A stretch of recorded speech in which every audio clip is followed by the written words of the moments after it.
Have you ever felt like something quiet and kind was waiting for you just beyond the noise of your day? Not a person, not a place even, but a presence. Like the hush of wind through trees that remember your name. Like water that has seen you before, even if you don't recall when. There's a river in a forgotten corner of the world. It doesn't roar, it doesn't rush, it simply remembers.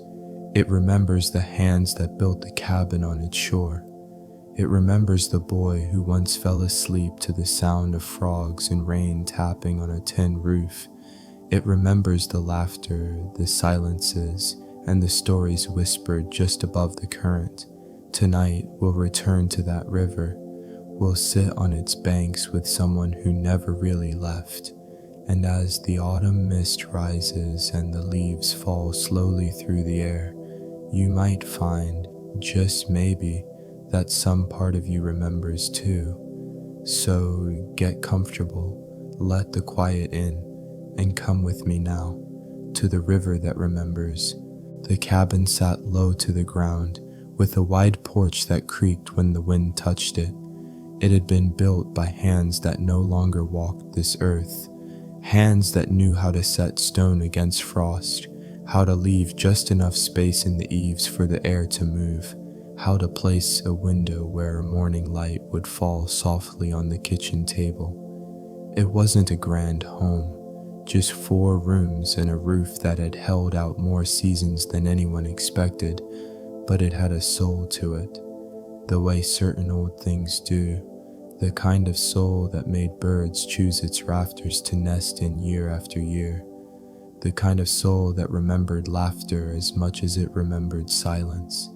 And more than anything else, it had the porch. That porch stretched across the front of the house like an invitation to sit, to pause, to watch the day drift by in no particular hurry. That's where Ellis sat now, wrapped in his old wool cardigan, the sleeves frayed just enough to show where they'd been pushed up too many times while tending to firewood or pulling weeds in the garden. A chipped mug of tea steamed in his hand, faint wisps curling into the crisp autumn air before vanishing. The porch boards beneath him were warm from the late sun, though a breeze had begun to pick up from the river. It brought with it the scent of wet leaves and something fainter still, maybe cedar or the ghost of wood smoke from a fire somewhere upstream. Ellis didn't say much these days. He lived alone, but not lonely. He had the woods, he had the river, and he had time. At 73, he had long given up trying to keep up with the world beyond the hills.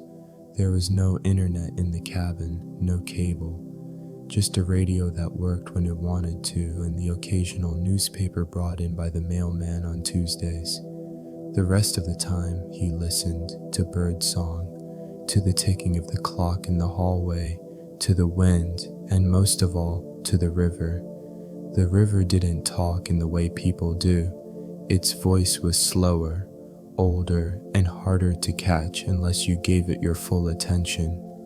Some days, Ellis would walk the path down to the water's edge, boots sinking slightly in the soft earth, hands deep in his coat pockets, and he would sit on the old bench someone had made long ago from barnwood. He'd sit there and just listen to the gurgle of the current over shallow stones, to the low murmur of eddies curling against the bank, to the distant rustle of branches where deer passed unseen. But today, he stayed on the porch. He wasn't waiting for anything in particular, just letting the day hold him, the way the porch held him, the way the river held everything it had ever touched. A squirrel darted across the yard, tail high like a banner in the breeze, and Ellis smiled to himself. The same squirrel had been making mischief in the firewood stack for days now, hiding acorns in places he'd surely forget by winter. Ellis admired the effort. He took a sip of tea. The warmth met the coolness of the air in his chest, and for a moment he felt a deep peace settle there, like a quilt gently lowered over his shoulders. Across the field, the maples had begun their slow undoing. One by one, their leaves gave up their hold and fluttered down like notes from a forgotten song. Some caught on the wind and danced a little before resting. Others dropped straight and silent, disappearing into the tall grass. He watched them without urgency. Ellis had learned over many years that nothing worth remembering ever happened fast. Love didn't, healing didn't, and neither did the kind of sorrow that lives in the softest corners of the soul. His wife Claire had passed 6 autumns ago, and while the ache of her absence had dulled with time, it hadn't vanished. It had simply changed shape, become quieter, gentler. Now, when he thought of her, it wasn't with pain. It was with the feeling of cool hands on a warm forehead, or the sound of her humming in the garden as she picked tomatoes, or the way she'd smile into her tea before saying something that didn't need to be said at all. The river remembered her too. Sometimes Ellis believed the river held her memory better than he did. On misty mornings, he could almost see her walking the path to the water in her long gray shawl, gathering wild mint or flat stones for the garden border. It was strange, maybe, how a place could remember, but Ellis didn't question it. He simply received it, like sunlight, or sleep, or grace. Somewhere in the woods, a dove cooed softly. The sound seemed to stretch the silence, not interrupt it.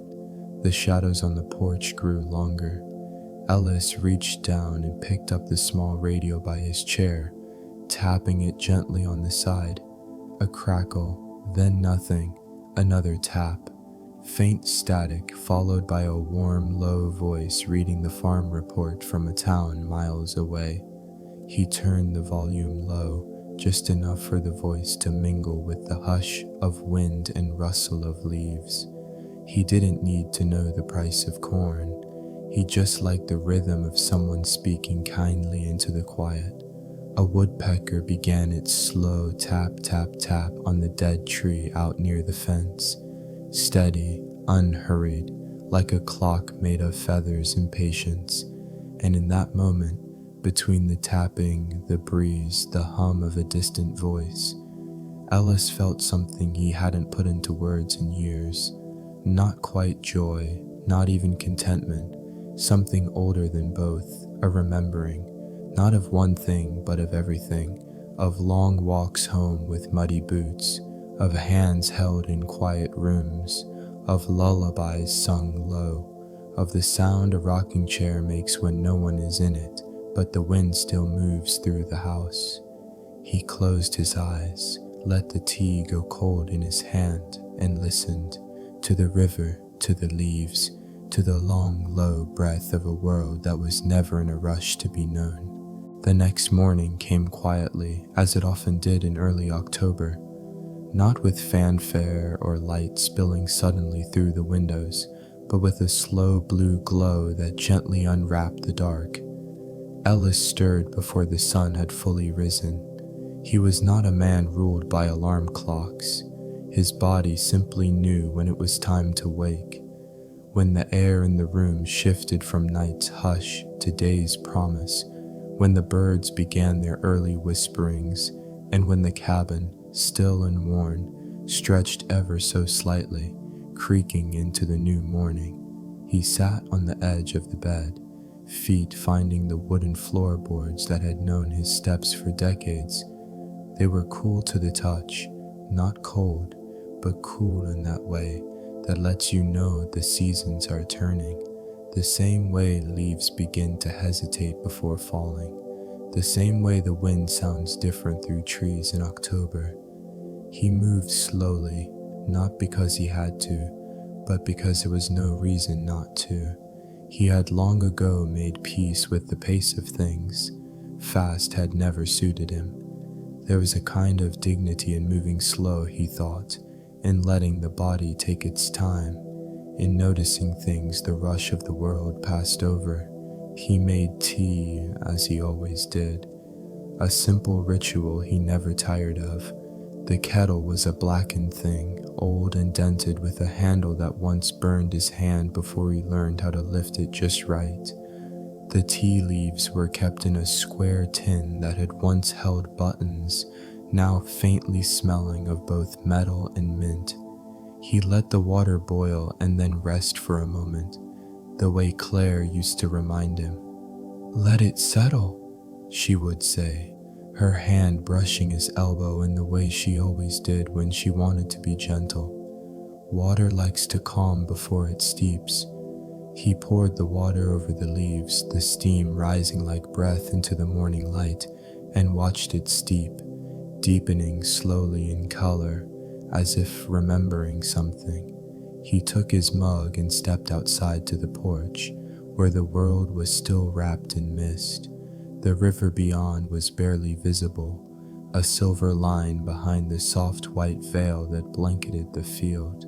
Some mornings the mist rolled in thick, blurring the boundaries between tree and sky, between earth and dream. It was hard to tell where one thing ended and another began, and Ellis liked that. There was comfort in the edges being soft.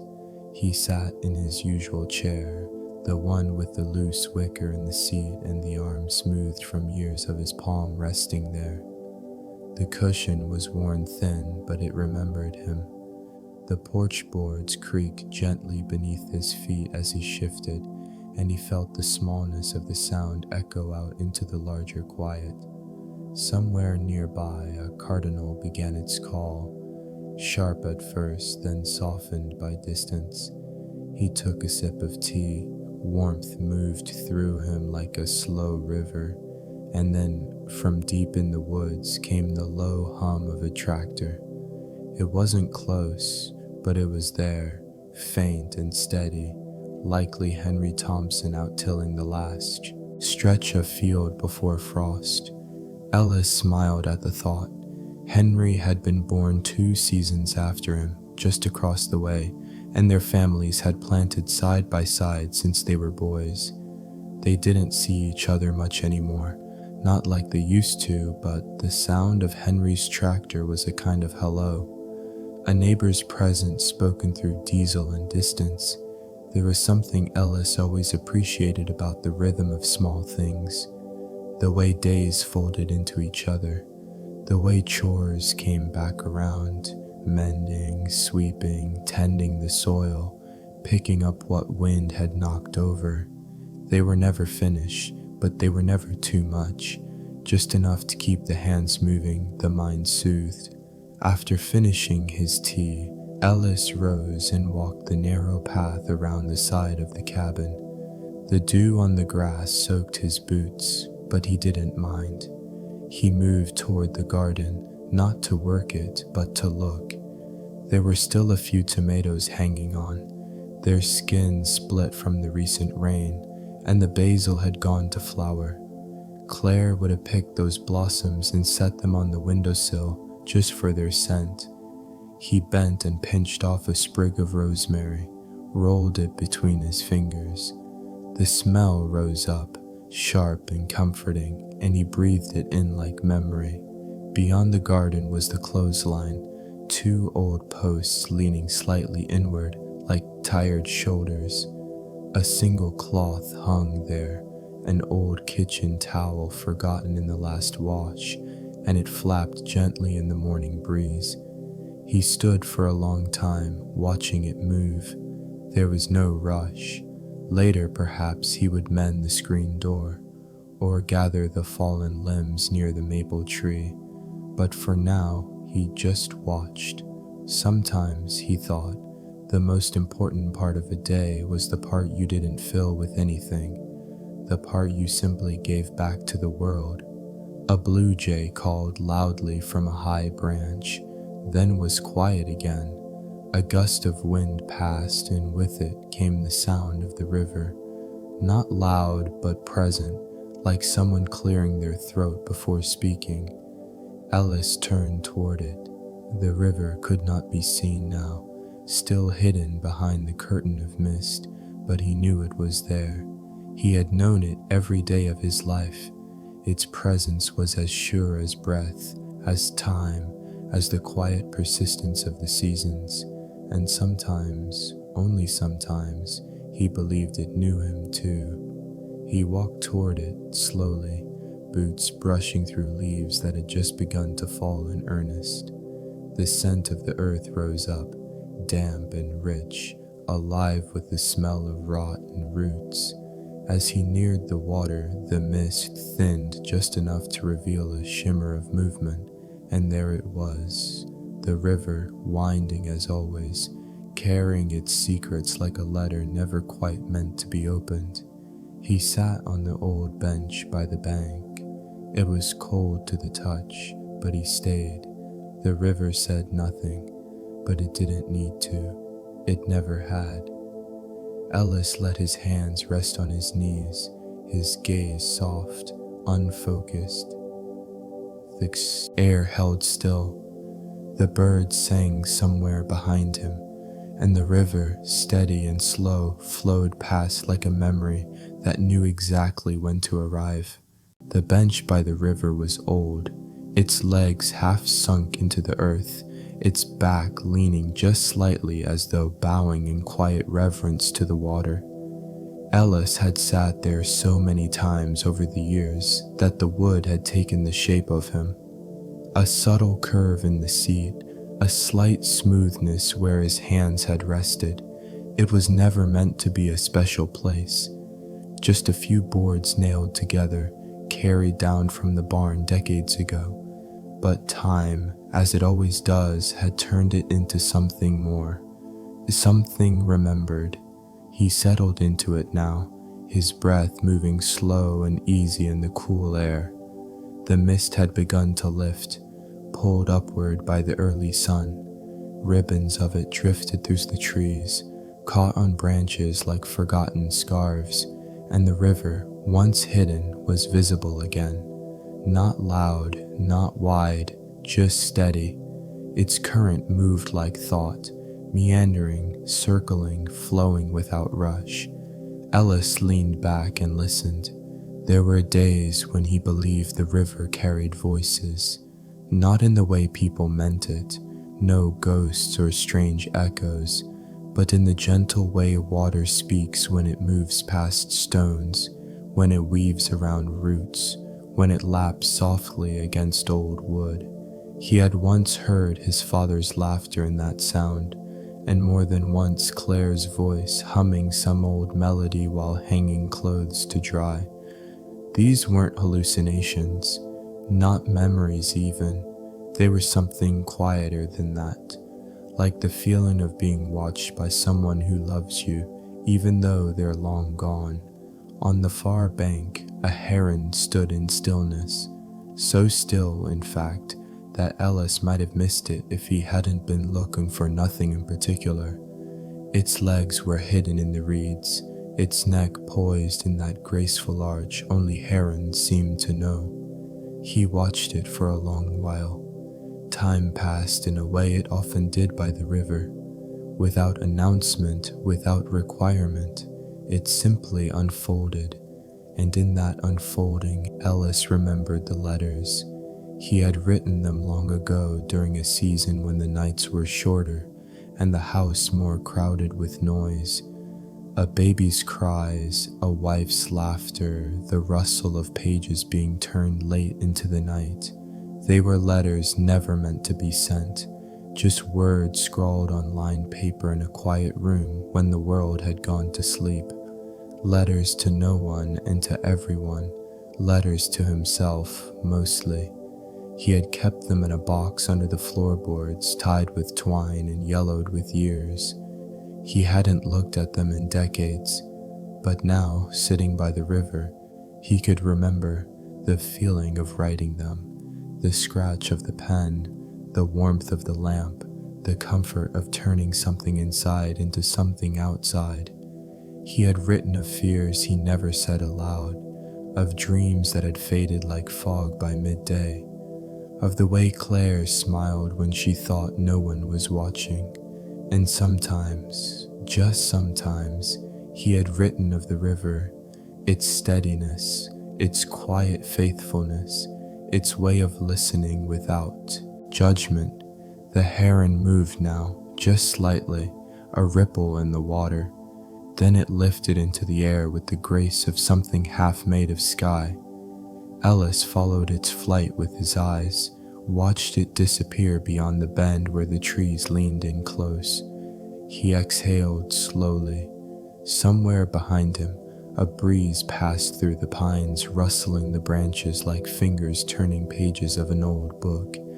And in that rustle, he thought, perhaps foolishly, he could hear one of his old letters being read back to him. Not word for word, just the feeling of it, the ache, the hope, the softness of saying what cannot be said in any other way.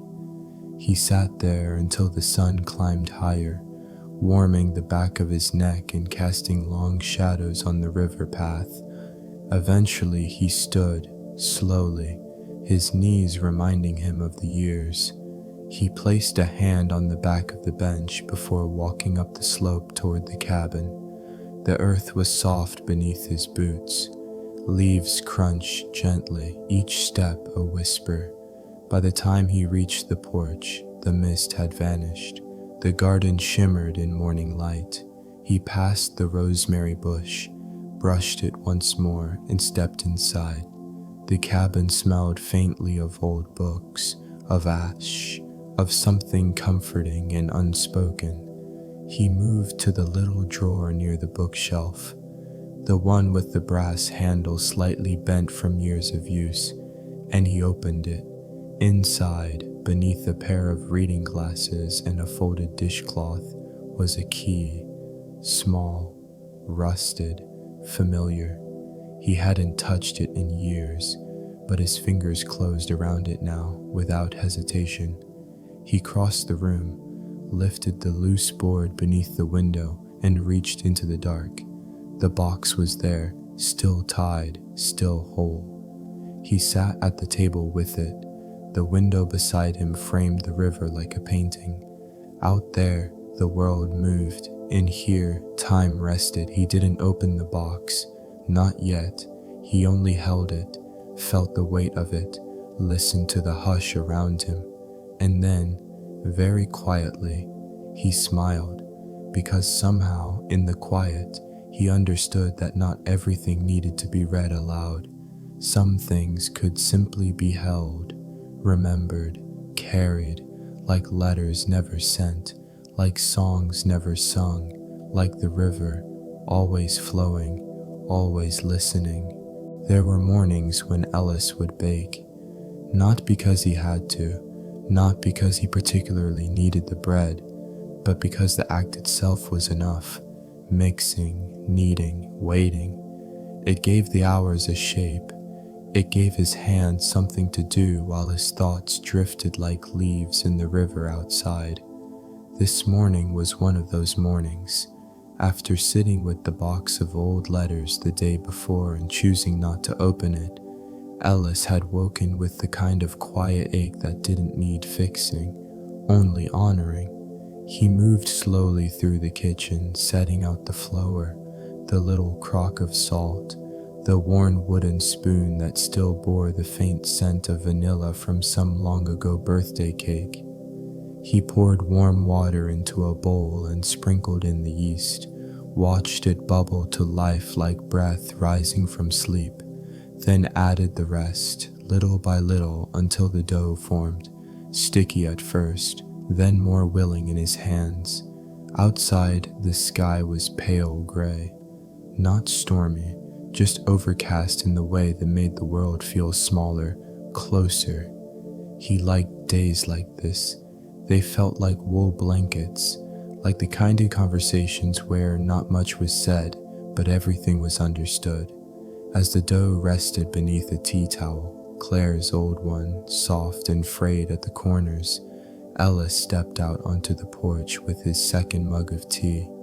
He took the long way around the house, boots brushing through fallen leaves damp from last night's fog.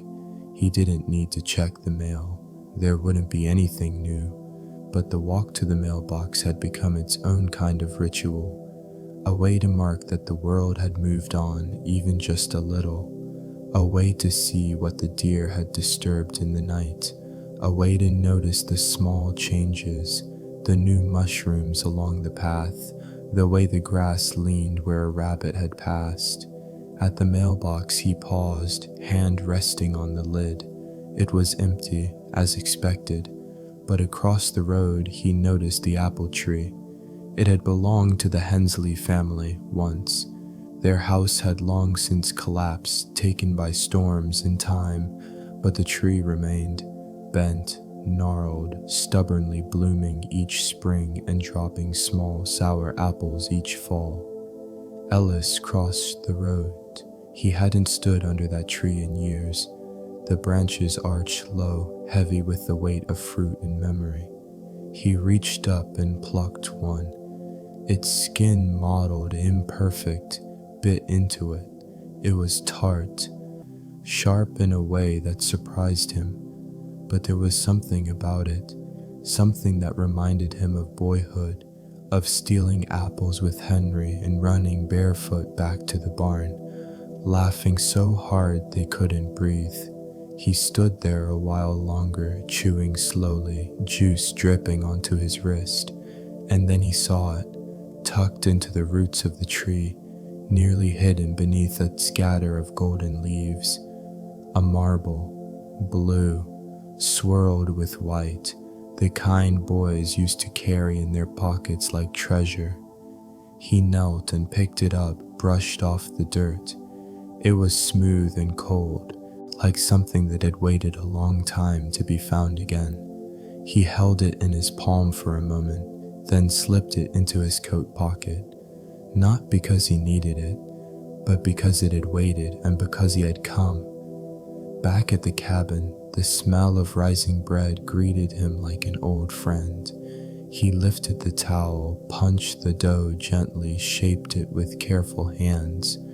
The oven, already warm from the fire he'd stoked earlier, hummed quietly, and as the bread baked, the cabin filled with a scent that made everything feel closer.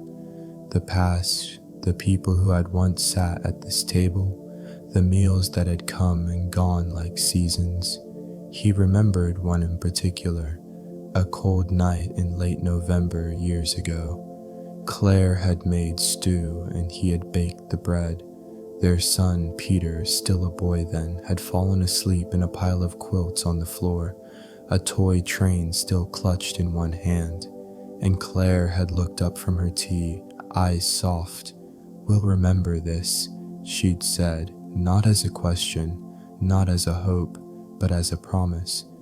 The timer rang, a soft ding from the little brass bell he'd screwed into the wall himself. He pulled the loaf from the oven, golden, cracked slightly on top, steam escaping like a whispered sigh. He set it on the counter and tore off a piece, careful not to burn his fingers. A pat of butter, a little salt. He sat at the table and ate in silence, watching the river through the window as clouds began to break apart overhead. The sun didn't rush in. It came gently, like someone knocking softly on a door that didn't need locking. Light filtered through the trees and landed in slow-moving shapes on the floor.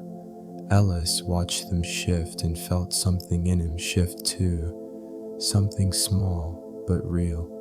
Later, perhaps, he would write a letter, not to send, just to set the words down. Or maybe he would read one from the box, or none at all. Maybe he would walk to the river again, or sit on the porch and watch the wind play with the hem of the curtain. There was time, and in that time there was peace.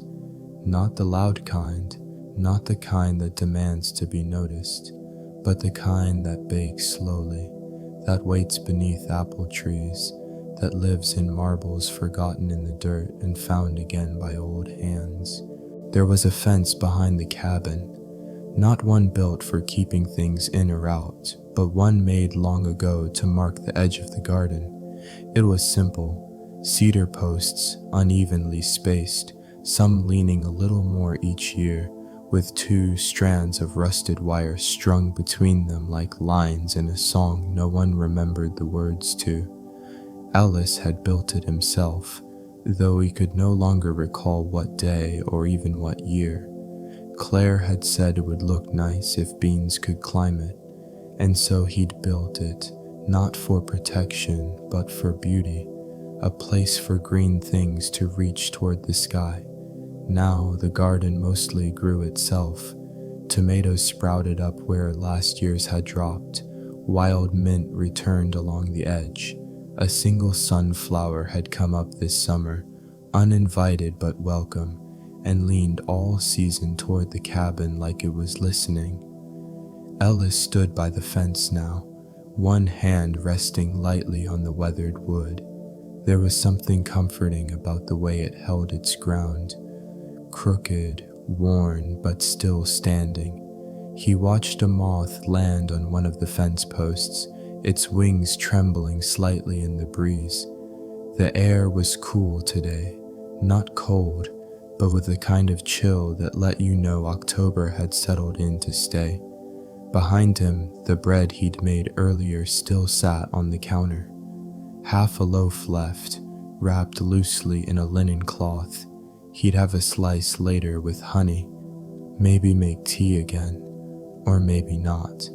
It was that kind of day, the kind where doing something or doing nothing both felt equally right.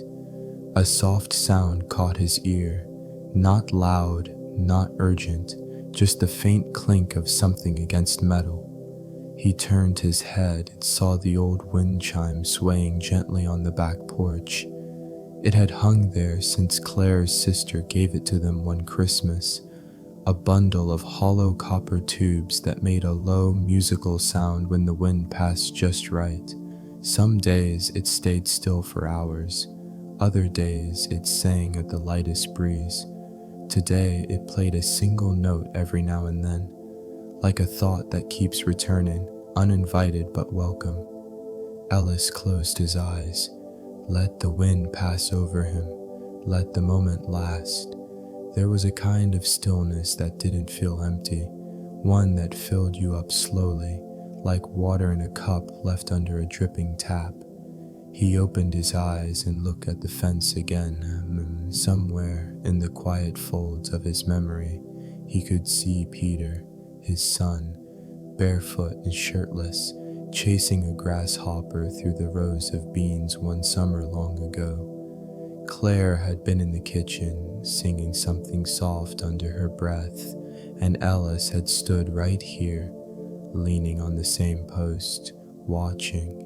The grasshopper had escaped, of course, and Peter had fallen, not hard, just enough to make him laugh and stay down a little longer than he needed to. Then he'd looked up, grinning through dirt and sunlight. "Dad," he'd said, "the grasshopper's smarter than me." And Ellis had laughed, not because it was funny, but because it was true in the most delightful way. That night he'd written about it in one of the letters, a small moment too small to be told to anyone in conversation, but perfect for paper. He still had that letter, still in the box under the floorboards, still folded with the kind of care people usually reserve for maps or wedding vows. He hadn't read it since, didn't need to. The moment lived without words, just like the fence, just like the moth, just like the grasshopper that had disappeared into the tall grass, never to be seen again. Ellis stayed outside until the wind picked up enough to carry the scent of rain from somewhere far off. The clouds hadn't thickened yet, but the smell came early. Wet stone, fallen leaves, and the faint metallic promise of a storm still hours away. He turned back toward the cabin, stepped slowly along the garden's edge, boots brushing through weeds and thyme. As he reached the porch, he glanced once more at the wind chime. It was still now, completely still, as if it had heard what it needed to and had nothing left to say. He stepped inside. The cabin felt warm, though he hadn't added wood to the fire since morning. The light had shifted, softer now, golden in that way. Late afternoon light sometimes is when it filters through the last green leaves of the season. He poured a small cup of water, added a spoonful of honey, and sat at the table where the bread waited. He tore off a piece, dipped it, and chewed slowly, thoughtfully. The flavors were familiar. They didn't surprise him, didn't impress him. They comforted him, like a story you've heard 100 times but still listen to, because the telling is a part of who you are. He stayed at the table long after the bread was gone, listening, not to anything in particular, just to the quiet, to the soft settling of the house, to the hum of distant wind, to the hush between small sounds that filled the room like water in a clay jug. It was in that hush that Ellis often felt the most accompanied, by the river, by memory, by the shape of a life lived without noise. Later perhaps he would light the lamp, or open the letter box, or not. There was no urgency here, only presence, only breath, only the quiet unfolding of a day like any other, and somehow more than enough. The drawer was in the hallway. It wasn't large, just wide enough for a few folded dish towels, some batteries, and a sewing kit that hadn't been touched in years. The knob was smooth from use, the kind of use that wasn't hurried, just habitual. Ellis passed by it almost every day without stopping, but that afternoon, with the clouds thickening and the hush of the cabin settling around him like a heavy quilt, he paused. There wasn't any reason in particular, no task to do, no object he needed. He just opened it. The hinges gave a soft creak, not the sound of something complaining, but of something long accustomed to waiting. Inside, the drawer was as it always had been, a quiet gathering of the ordinary, a spool of thread the color of old linen, 2 buttons, mismatched but content to share space, a folded grocery list from a winter-long past written in Claire's slanted hand. Milk, flour, candles, nutmeg, and beneath it a single safety pin. Ellis looked at it all and did what he had done so many times before. Nothing. He didn't rearrange anything, didn't take anything out, didn't even touch the list. He only stood there, letting the nearness of those small things wrap around him like a familiar scent. It was strange, he thought, how such quiet objects could carry so much weight. Not heavy like sorrow, but full, like bread fresh from the oven, or a coat lined with memory. He closed the drawer slowly and turned back toward the living room. The light through the window had changed again, as it did in the late afternoon when the clouds thickened and the river grew a little darker. It wasn't raining yet, but the air had begun to lean toward it, that particular stillness before weather, when everything pauses, the trees, the birds, even the porch swing, as though the world were holding its breath for the first drop. Ellis lit the lamp, the one by the bookshelf with the shade that tilted slightly, no matter how often he straightened it. The light pooled around the room gently, softening corners, drawing out the warmth in the wood. He settled into his chair with the mug he'd just poured. Not tea this time, but warm milk with a little cinnamon. Claire's recipe, though really, he thought, it was just milk with memory. He sipped slowly, feeling the warmth spread into his chest like sunlight slipping through an old window. On the low table beside him was a small notebook. Its cover was worn, the pages yellowing. Not a journal exactly, more of a ledger of moments, dates with no context, names written without stories, small notes that made sense only to him. He opened to a page near the middle. There, in his own writing, October 12th, first frost last year. Claire's sweater smelled like lavender. Chickadees returned to the feeder. No one else would have found meaning in it, but Ellis did. Each note was like a breadcrumb leading him back to something soft, something worth remembering, not for its importance, but for its gentleness. He closed the book and rested it on his lap. The fire crackled in the hearth. He hadn't meant to build it yet. It wasn't that cold. But something about the air, the smell of rain pressing close, the hush in the trees, had asked for fire, and so he gave it. The logs popped and sighed, and the warmth began to breathe into the room. It was then, in that circle of soft light and soft sounds, that Ellis thought again of the river, not with urgency, just with awareness.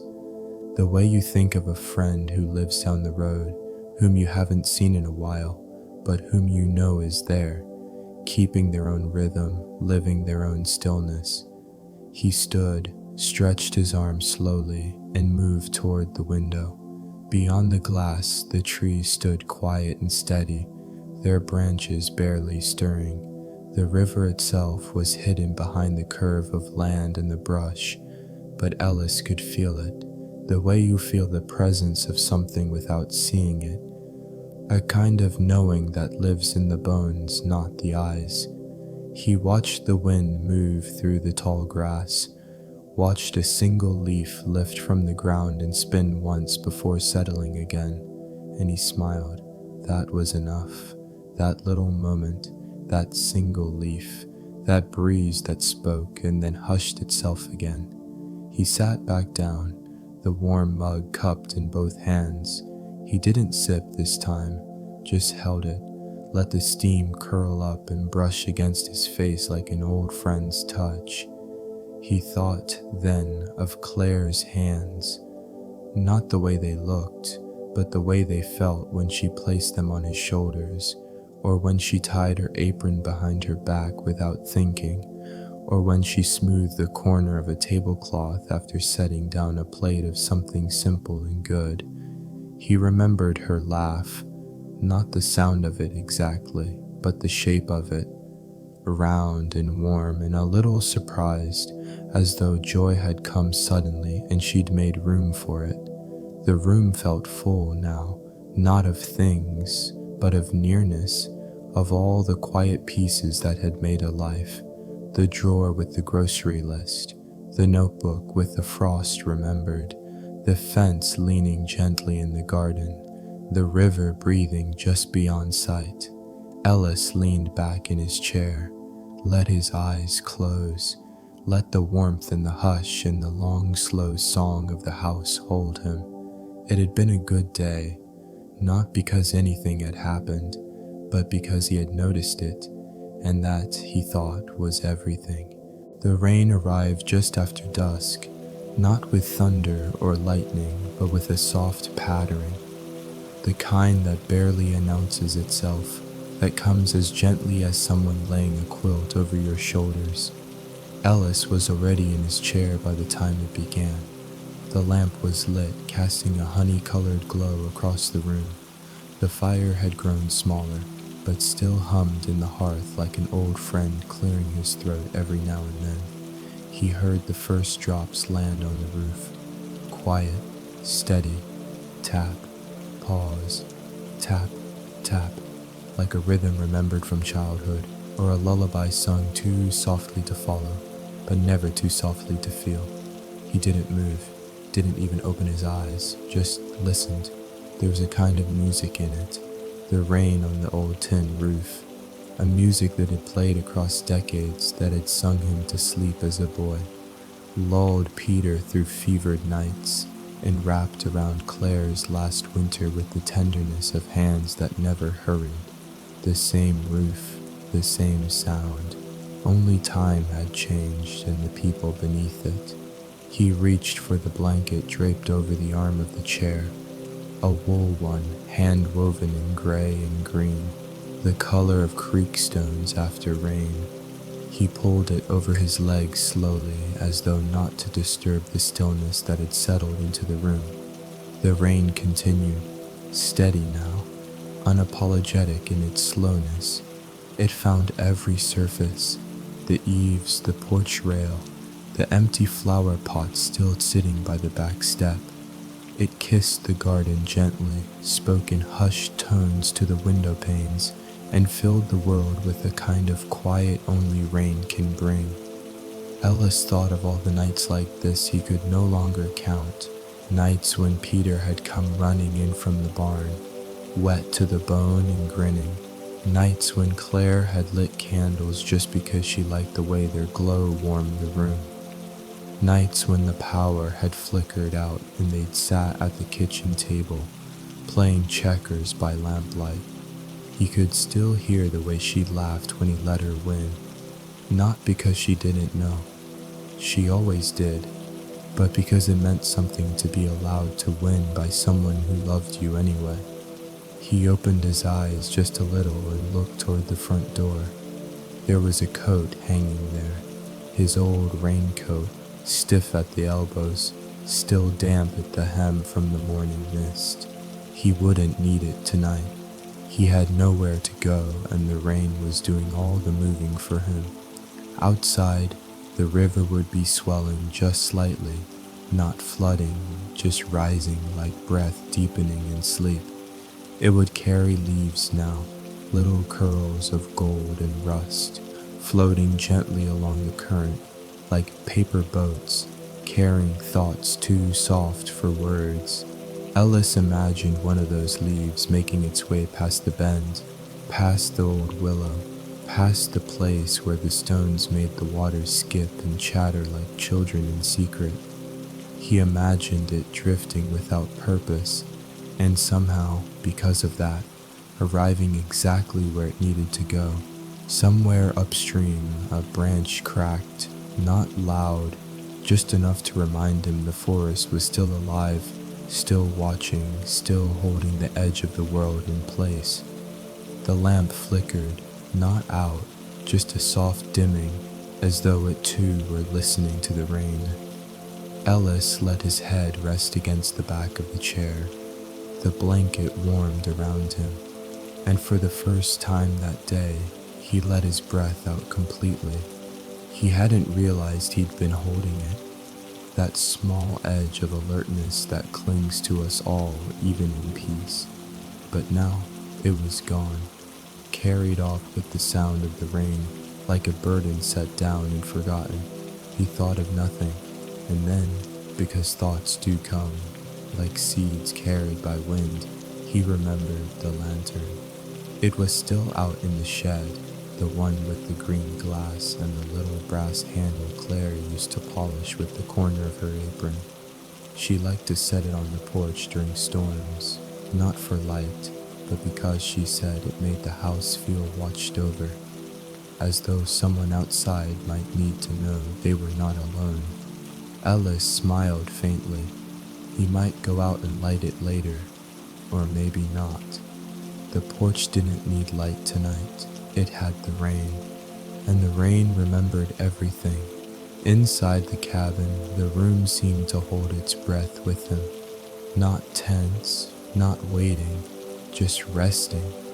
He could almost hear the river from here if he listened closely enough, past the ticking of the clock, past the sound of the kettle settling on the stovetop.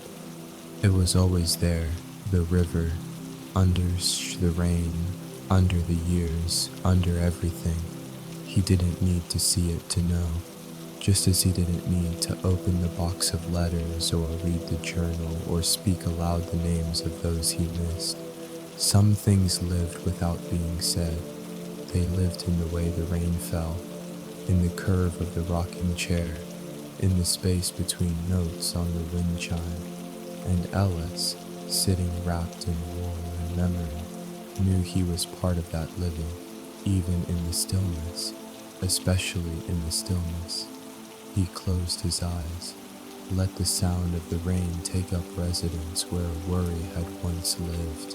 And as the night deepened and the fire faded and the roof played its soft, familiar song, he drifted, not away, but home. The morning after the rain arrived slowly. It didn't pour in through the window or blaze across the floor. It crept in, quiet and unhurried, like an old friend who knows the way in without knocking. The cabin, wrapped still in a soft gray light, felt smaller somehow, not in size, but in sound. The rain had softened the edges of things. Even the ticking clock seemed less certain, more thoughtful. Ellis rose without rush. He slipped into his slippers, leather worn soft over years of use, and walked barefoot through the house, letting the coolness of the floorboards remind him he was still here, still part of this world that shifted quietly through seasons. In the kitchen, the kettle waited. It always did, set neatly on the stove the night before, filled just enough for morning. Claire had done that, always filling it the night before, as if trusting tomorrow to arrive without being asked. Ellis lit the fire under it and stepped to the window while the water warmed. Outside, the garden wore a new kind of green, darker and soaked, as if it had been dipped in memory overnight. The rosemary bushes stood tall, droplets clinging to their spines like little prayers not yet whispered. The fence still leaned. The wheelbarrow still sat under the maple, half filled with rainwater, catching the sky in its basin. Nothing had changed, and yet everything had. That was the way of rain. It didn't rearrange the world, just deepened it, brought things closer, made quiet things feel nearer. The kettle began to sing, a slow, steady hum. Ellis poured the water over his tea leaves, black tea with a pinch of cardamom, the way Claire had liked it on cold mornings. The steam rose up and fogged the window for a moment, making the world outside look farther than it was. He held the mug with both hands and stood still. No need to sit yet. Just stand. Just breathe. Across the room, on the small side table by the window, was a candle. Short, white, unscented. It had sat there for years, mostly unlit. It wasn't for decoration, nor was it for emergencies. Claire had kept it there because she liked the way its flame danced on rainy mornings. She said it made the room feel like someone else was present, someone quiet, kind, and entirely made of light. Ellis lit it now, struck the match slowly, watched the flame catch. The wick curled into orange, then stilled into a soft glow. It wasn't bright, but it didn't need to be. The candle was enough for a day that didn't ask much, enough for a room that only needed warmth, enough for a man who had nowhere to be but here. He set the mug down beside it and sat in the little chair by the window. The chair creaked, just once, like a sigh remembered, and he settled in. Outside, the rain had stopped, but the drops still fell in their own time. From eaves, from leaves, from places that held water like memory. A finch flitted across the yard, pausing on the fence post, shaking droplets from its wings like someone waking gently. The river could not be seen from here, but Ellis could feel it, still moving, still remembering. He picked up a book from the table, one he had read before. The pages were soft at the edges, the cover loose at the spine. It had been read through so many seasons that the story no longer surprised him, but it still comforted him. He didn't read now, only held it. Sometimes a book wasn't for reading. Sometimes it was just a weight in the lap, a shape in the hands, a quiet reminder of how often a thing can be returned to. He looked at the candle again. Its flame moved like breath. curling and softening the shadows nearby. There is something holy in it, not in the religious sense, but in the way small things become sacred when loved long enough, like the mug, like the chair, like the rain on the tin roof, like the river. Claire had once said that love wasn't in grand gestures. It was in the things you do again and again without needing to be noticed. Filling the kettle, turning down the bed, lighting a candle on a gray morning.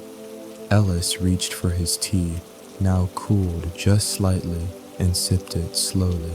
Let it warm him from the inside out. Let the silence linger. Let the candle flicker. Let the morning be what it was, unrushed, unasked, unfolding. There would be no list today, no task.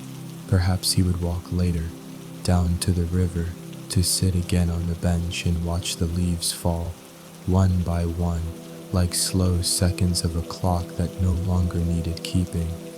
Or perhaps he would stay right here, with the candle, with the tea, with the weight of the book on his knees and the sound of a world that had learned how to rest.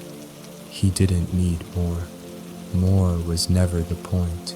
Enough was the point. And in this moment, with the candle glowing beside him, with the rain-soaked world beyond the glass, with the memory of Claire folded gently into the rhythm of his day, Ellis had enough. More than enough. The rain had passed, but the ground still held its memory. The earth was soft that afternoon, not muddy, not slick, just tender underfoot, as if it had taken a deep drink overnight and was now breathing easier. Ellis stepped outside in his boots, his steps pressing gently into the damp grass. He hadn't planned to walk that day, but something about the stillness, the scent of clean air, the faint drift of chimney smoke from somewhere down the road had asked him to come out. So he did. He brought no tools, no gloves, no reason, only his body, his breath, and the slow rhythm of his own weight moving forward.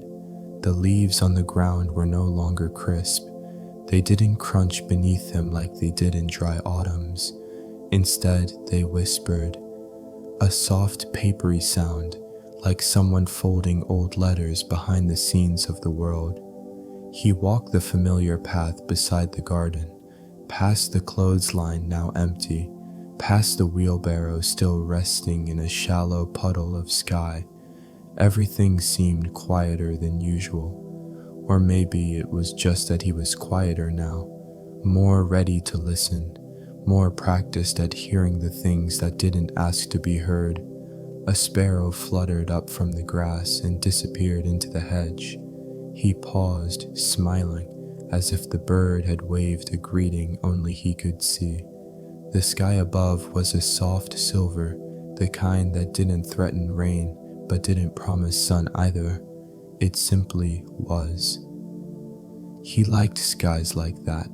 They left room to think, room to feel, room to just be.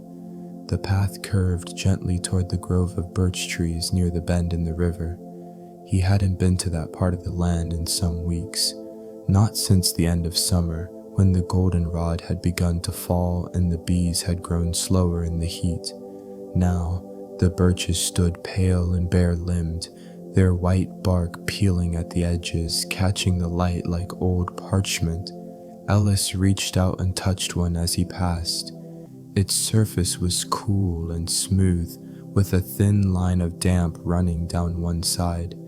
It reminded him of an old man's wrist, thin, veined, and full of stories that had stopped needing to be told. As he stepped into the grove, the river came into view again. That gentle, ever-moving thread of water that tied the land together without asking attention for itself.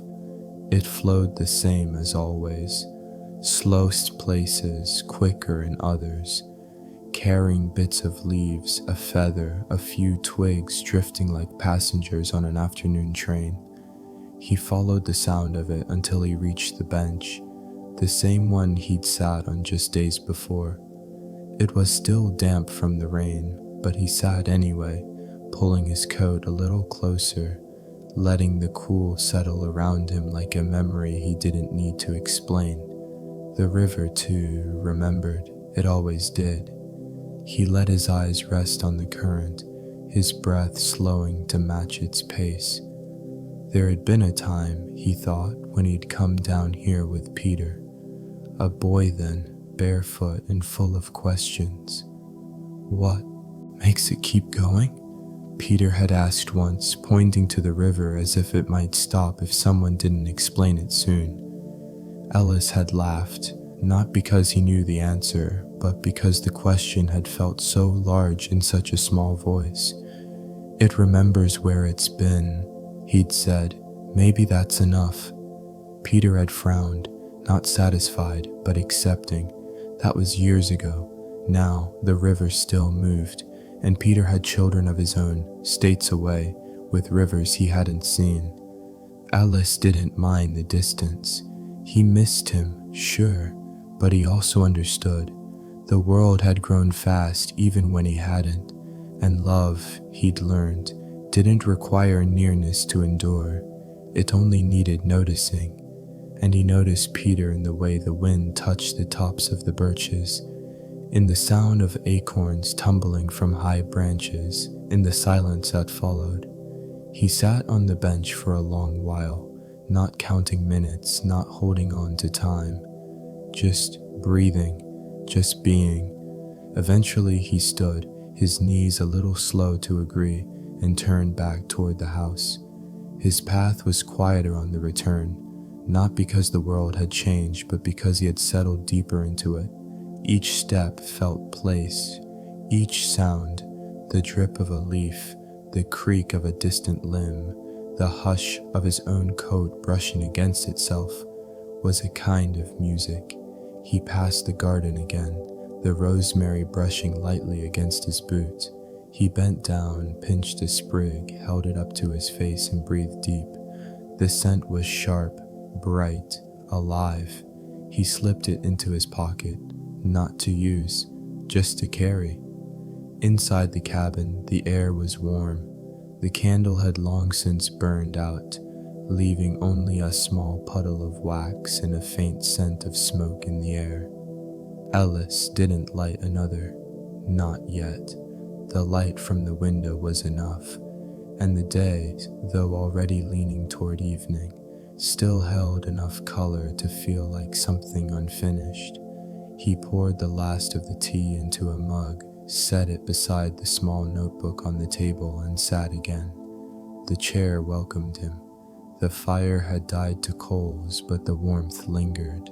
He picked up the notebook, flipped a few pages back, then forward again, found a blank one and wrote, "Walk to the birches today. River high, found rosemary. Thought of Peter, let it all be."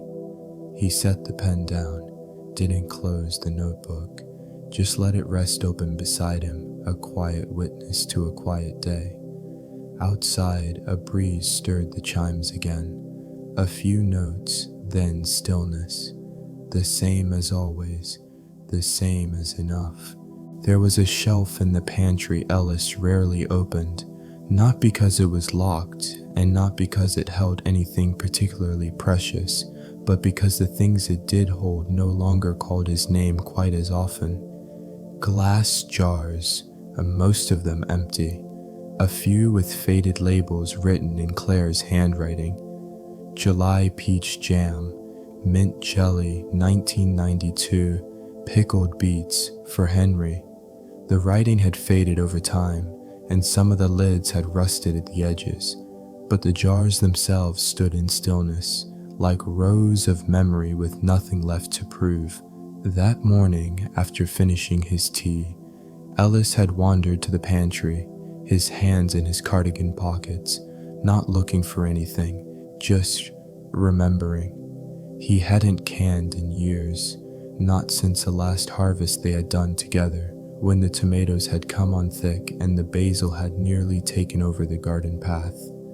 Claire had worked quietly that day, her hands moving with the rhythm of experience, Her face flushed from the heat of the stove, a smear of tomato on her cheek that she never noticed and that he never mentioned because he liked how it looked, like she belonged to the work. He remembered the way she hummed that afternoon, no song in particular, just a sound of contentment, as if her body was singing even if her mouth was not. Standing now before the old shelf, Ellis reached out and lifted one of the jars. The glass was cool, empty, but it held something. He turned it in his hand, watched the light from the pantry window pass through it. It caught the morning sun in a way that reminded him of the river, that same glint of movement inside stillness. He smiled faintly and set it down. Not in the same place, but close enough. The jars didn't mind being rearranged. They'd seen seasons come and go. They'd held peaches and sunlight and the careful hands of a woman who knew the worth of ordinary things. He stepped back from the shelf, closed the pantry door softly, and returned to the kitchen. On the counter sat the last of the bread. He tore off a piece, spread a little butter, cold and slow to melt, and walked to the back porch, where the morning had fully arrived. Mist curled at the edges of the woods, retreating like a tide drawn back toward the trees. The garden shimmered with the aftermath of dew, and a spiderweb strung between two fence posts held a single bead of water, a tiny lens catching the sky. Ellis sat on the step. He didn't bring a plate, didn't need one. The bread was enough, warm, soft, a little sweet at the edges. A blue jay called from somewhere in the higher branches, sharp and quick and then quiet again. He liked the blue jays. They were loud, sure, but honest. They said what they meant, then moved on. He finished the bread slowly, took a sip of water from the tin cup he kept outside near the spigot, felt it cool in his chest. His eyes drifted toward the shed. It was leaning slightly now, one side more weathered than the other, the roof patched in 3 different places with 3 different colors of tin. But it still stood, still kept the tools dry, still carried the smell of earth and oil and wood dust. Claire had called it the barnlet because she said calling it a shed made it sound unloved. Ellis had never corrected her. In truth, he'd liked the name. It made something small feel worthy, and it was. He rose after a time and made his way there, feet brushing through clover and fallen leaves, one hand trailing lightly along the tops of the taller grass. The door creaked when he pulled it open, the same sound it had always made, like an old man stretching after a long nap. Inside, the air was still.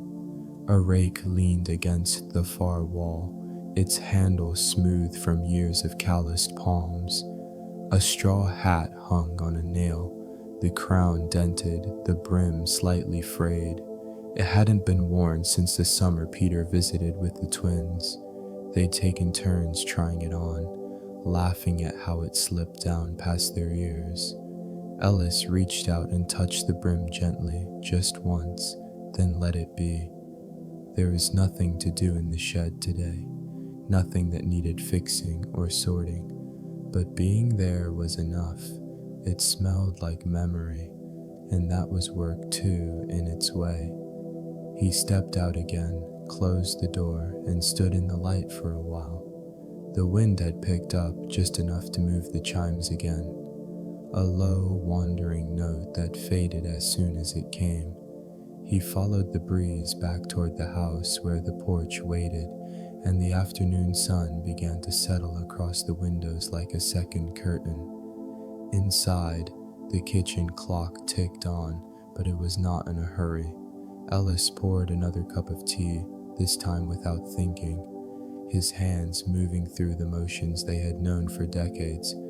The tea was not perfect, too strong maybe, a little bitter, but it warmed him, and that was enough. He carried the mug to the table where a single jar now sat, the one he'd moved earlier. It looked strange out here, away from its quiet row of companions, but also right, like it had something left to do. He watched the sunlight dance inside it, reflected off the sides, then fade. He didn't reach for it, didn't put it back, just let it be. Some things didn't need purpose, only presence. There was a chair by the door that no one ever really sat in. It wasn't uncomfortable, nor was it broken. It had just fallen into that strange category of things that are useful only because they're there. Claire had once used it to set down her market basket, returning from town with apples, flour, a tin of buttons she hadn't meant to buy. Later, Peter had tossed his school bag onto it, the canvas slumping over the arm like it too was tired. Now, it mostly held Ellis's coat, or the newspaper if he brought one home, or nothing at all. But still, he kept it there. It faced the front door as though waiting for someone to come in and need it, and in some small, quiet way, Ellis liked that. He liked that something in the house was always prepared for company, even if none ever came. That morning, he sat in it, for no reason really. The table had seemed too far, the porch too chilly, and the chair just then had looked a little lonely. He eased into it slowly, tea in hand, his knees bending with the kind of creak that wasn't painful, just familiar. The light through the front window stretched across the floor in thin golden ribbons. Dust floated in it lazily, little motes moving as if to music only the still house could hear. He took a sip of tea, let the warmth fill him, and settled into the quiet. Outside, the world was leaning into late autumn. The leaves had thinned, not gone entirely, but enough that the wind passed more freely through the branches, singing in longer notes. The front step was covered in maple leaves, not raked in days. Ellis would get to them eventually, but not today. There was no one to impress, no one to visit, just him in the chair and the kind of morning that made you feel as though the world would wait for you. The clock ticked, not loudly, but steadily. He could hear the faint groan of the old pipes beneath the floor, warming as the sun crept higher. Somewhere outside, a crow called once, then again. Ellis answered under his breath, "Good morning to you too." It was the sort of thing he said more often these days. Little comments to no one, or perhaps to the house itself. It felt polite somehow. The house had earned it. He thought of the first day they'd stepped through that door, Claire beside him, laughing at the way the floorboards tilted just slightly to the right. "It's a little crooked," she'd said, her voice bright. "So are we," he'd replied, and she'd grinned, already home. That had been almost 50 years ago. Since then, the house had seen every season, every birth, every loss, every summer evening where the curtain swayed with the breeze, and every winter night where the wind howled past the chimney but never quite made it in. The chair creaked beneath him as he shifted slightly, setting the mug on the small table beside it. From here, he could see the river, or at least a part of it that ran behind the house and disappeared into the trees. It glinted now, catching the morning sun in flashes that reminded him of fish scales or the underside of leaves when they turned just so in the wind. The river had been steady company. Even in silence, it reminded him that the world moved without needing permission, that things went on. He watched a single leaf fall, not from high, but from somewhere mid-branch. Its descent slow, unhurried, as though it were thinking over each movement. It landed on the step. He imagined Claire brushing it away with her foot, absent-mindedly, while telling him some story from town, some small piece of gossip she never meant to keep but always remembered. She'd been good at that, at remembering what others forgot, and at forgetting what never needed holding on to.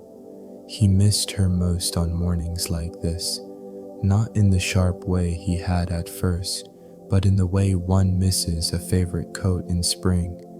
Not needed, but longed for all the same. The light shifted again. He stood slowly and walked to the door, opened it. The hinges let out a soft sound, half yawn, half greeting.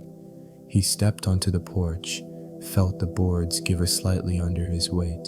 The air smelled of damp wood, of leaves, of the faint sweetness that always came just before the frost. He stood there for a while, hands in his pockets, the sun at his back. Then, without much thought, he bent to pick up the leaf that had landed on the step. He turned it over in his hand. It was still supple, not yet brittle, its veins visible like a map drawn in rust and gold. He brought it inside, set it on the small table by the chair. A reminder, perhaps, that the world was always offering small gifts to those who stayed still long enough to notice them. The house seemed to sigh in approval. He sat again, picked up the mug, took another sip, and let the day begin again, as gently as the first. There was a ladder in the barn that hadn't been climbed in years. It leaned against the loft wall, its rungs worn smooth where countless boots had found their grip. One rung near the top had split long ago, but it still held, quietly, reliably. Ellis hadn't needed to climb up in a long while. There was nothing up there now but hay dust and the scent of old cedar, a few boxes marked with faint pencil. Xmas, 1978, and a quilt Claire had tucked away after deciding it was too thin for winter, but too good to let go. That morning, after the sun had risen just past the eastern ridge and poured a soft gold light through the kitchen windows, Ellis had felt something stir in him. Not urgency, not even curiosity, just a gentle pull, like the way the river called some days, not with sound, but with memory. So he went out. The barn, or barnlet as Claire had lovingly called it, stood just beyond the garden, its wood gray with time, its roof a patchwork of tin and moss. It was never much for grandeur, but it had stood through all kinds of weather, and that counted for something. Ellis opened the wide door slowly. The hinges groaned in a familiar tone, and the scent hit him before his foot crossed the threshold.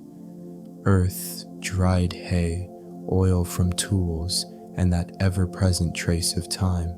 He stepped inside. The light filtered through the slats in the walls, drawing long diagonal lines across the floor, like the barn was writing a story it didn't need to tell out loud.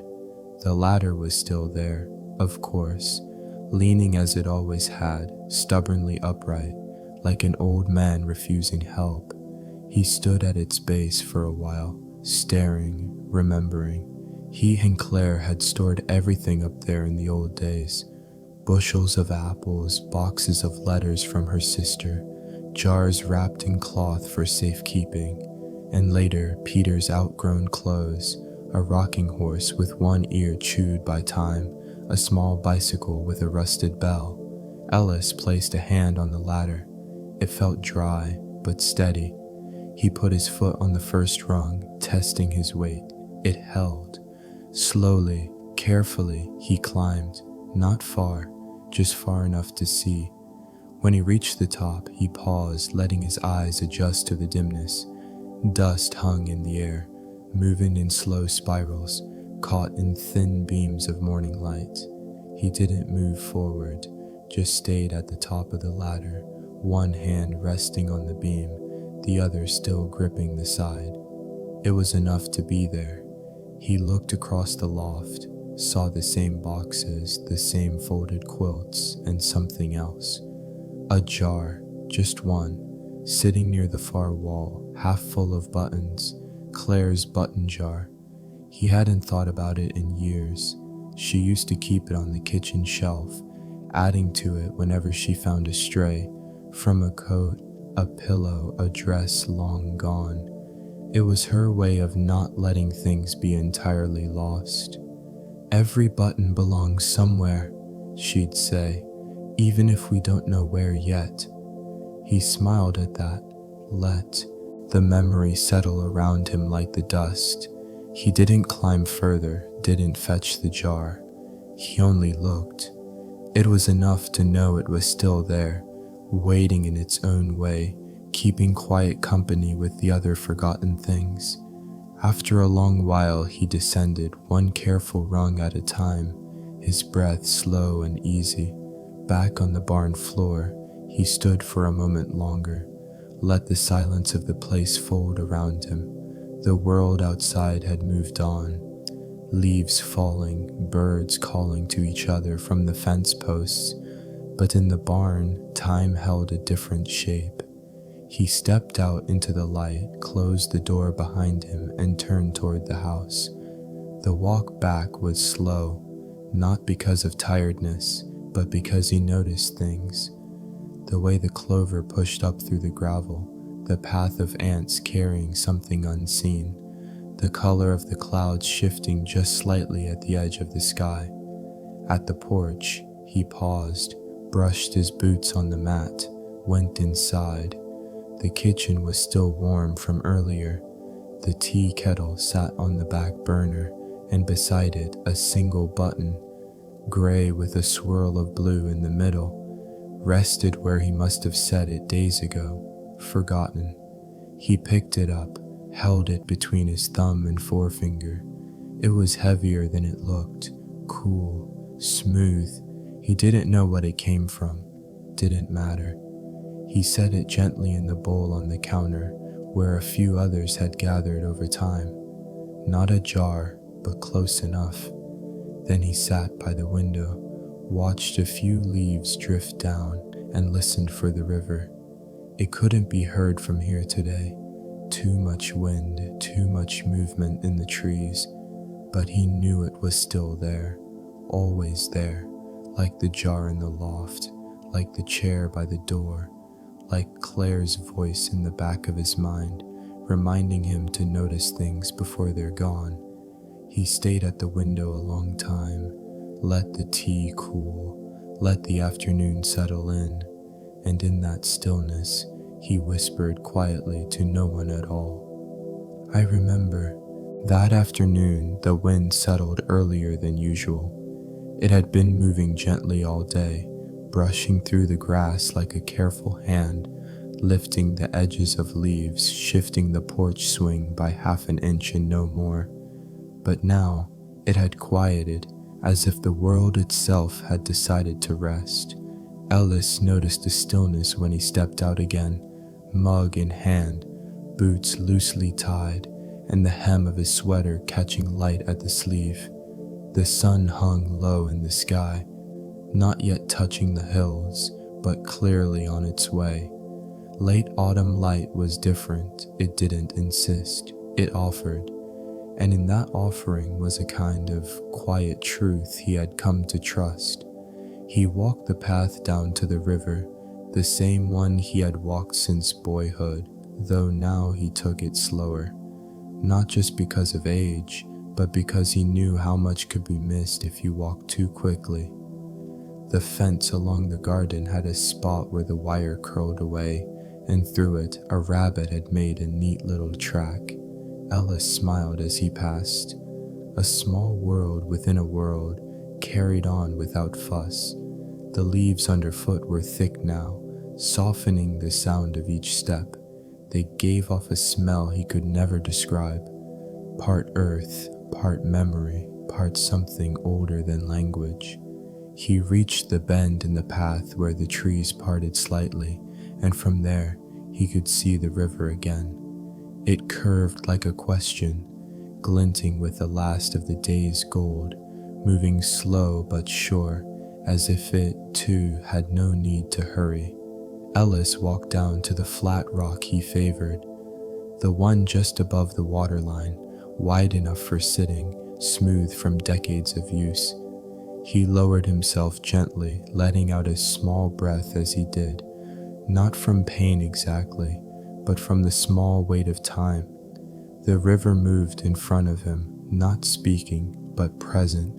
He watched the ripples move around a submerged branch, watched a leaf spin gently before being carried on, watched the long shadows stretch and soften on the far bank. There was something about this hour, this time between things, that always settled him. He remembered Claire saying once, "This is when the world exhales." She had been right. It wasn't just the fading of day, it was the gathering of quiet, the gathering of self. From somewhere upstream, he heard a bird call once, then fall silent. No answer, just the sound of the water, the faint hush of leaves still high in the trees, and his own breath, slow and even. He let his fingers drift down to the river's surface, feeling the cold there. Not biting, but definite. The kind of cold that told you the seasons were shifting, that the earth was turning, that nothing was meant to stay the same. He didn't resist it. He had lived long enough to understand that peace didn't come from keeping things still. It came from knowing how to be still with them.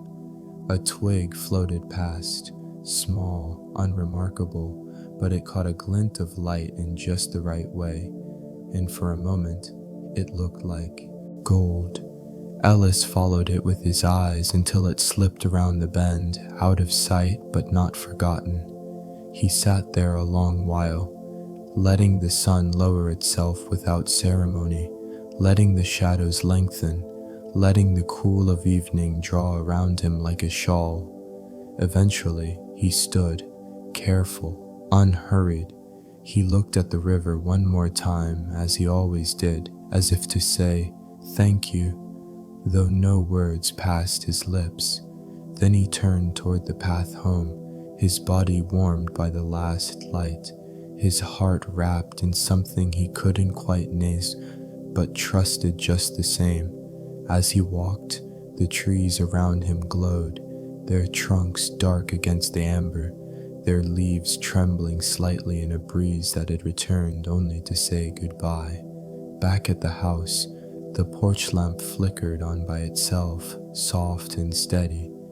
Ellis stepped onto the porch, set his mug on the rail, and took one last look at the path behind him. The light was gone now, but the warmth remained. Inside, the fire had kept itself going, low and red in the stove, like a heart resting. He didn't need much supper, just a piece of bread, a little honey, and the memory of the river still clinging to his sleeves. He sat in the chair by the window again, watching the darkness settle outside. No movement, no rush, just a long hush of evening. And in that hush, he felt himself become part of it, not apart from it, but of it, as if he too had been shaped by the river, as if he too was meant to remember. There are winters that pass gently, cold, yes, but dry and clear, where the days remain blue and the night speaks softly. And then there are other winters. The one that came the year after Claire passed was the second kind. It arrived without hurry, as though it meant to be kind. But it stayed too long, settled too deep, and covered everything in a hush that seemed to have no end. Ellis remembered that winter not for its storms, though there were storms, but for its silences. They weren't empty silences. They were full of things he had not yet spoken. The house, without Claire, had not shrunk exactly, but it had deepened. Rooms felt larger, not because of their size, but because of what they no longer held. Her boots by the back door were gone, but the little indent in the floorboard remained. a place her heel had worn smooth from 1,000 days of standing there to shake off the snow. Her coat was no longer on the hooks, but the shape of it stayed in Ellis's mind as vividly as any painting. And her scent, that gentle mix of cedar, wool, and a faint something sweet, seemed to rise from the folds of the old rocking chair every time he passed. He didn't light the fire right away that winter, not because he didn't want the warmth, but because it had been her rhythm. She was the one who knew when it was truly cold enough. She had a way of holding out just one more day, saying, "Let's not rush the season." That first night, when he finally lit it, the match trembled slightly in his hand, not from cold, from memory. The flames caught quickly, dry pine cones she'd gathered the previous year, still stacked neatly in the basket near the hearth. They popped with small crackles, each one sounding like a whisper too faint to catch. He'd sat for a long while that night, his hands open on his knees, his eyes on the fire, his thoughts wandering like snowflakes in a still forest. Outside, the world had already turned white. Snow had fallen steadily for 3 days, blanketing the fields, settling over fence posts, softening the old footpath to the river until it disappeared altogether. But Ellis knew every step. He had walked it too many times for snow to make him forget. One morning, late in December, he had risen earlier than usual. The house was blue with dawn light, the kind of light that makes everything look hushed, even breath. He had wrapped himself in the old green coat, the one Claire had patched at the elbow with the square of fabric from her childhood apron, and he stepped into the hush as though stepping into church. The snow had crusted over during the night, so that his boots made a faint crunch with every slow step. The trees stood bare, each limb outlined in frost, the river nearly still, save for a thin run of black water gliding silently at the center. Down by the bend, a single crow moved across the snow on foot, not wing, pecking at something unseen, then pausing as if in thought. Ellis stood there a while, watching the quiet creature go about its business.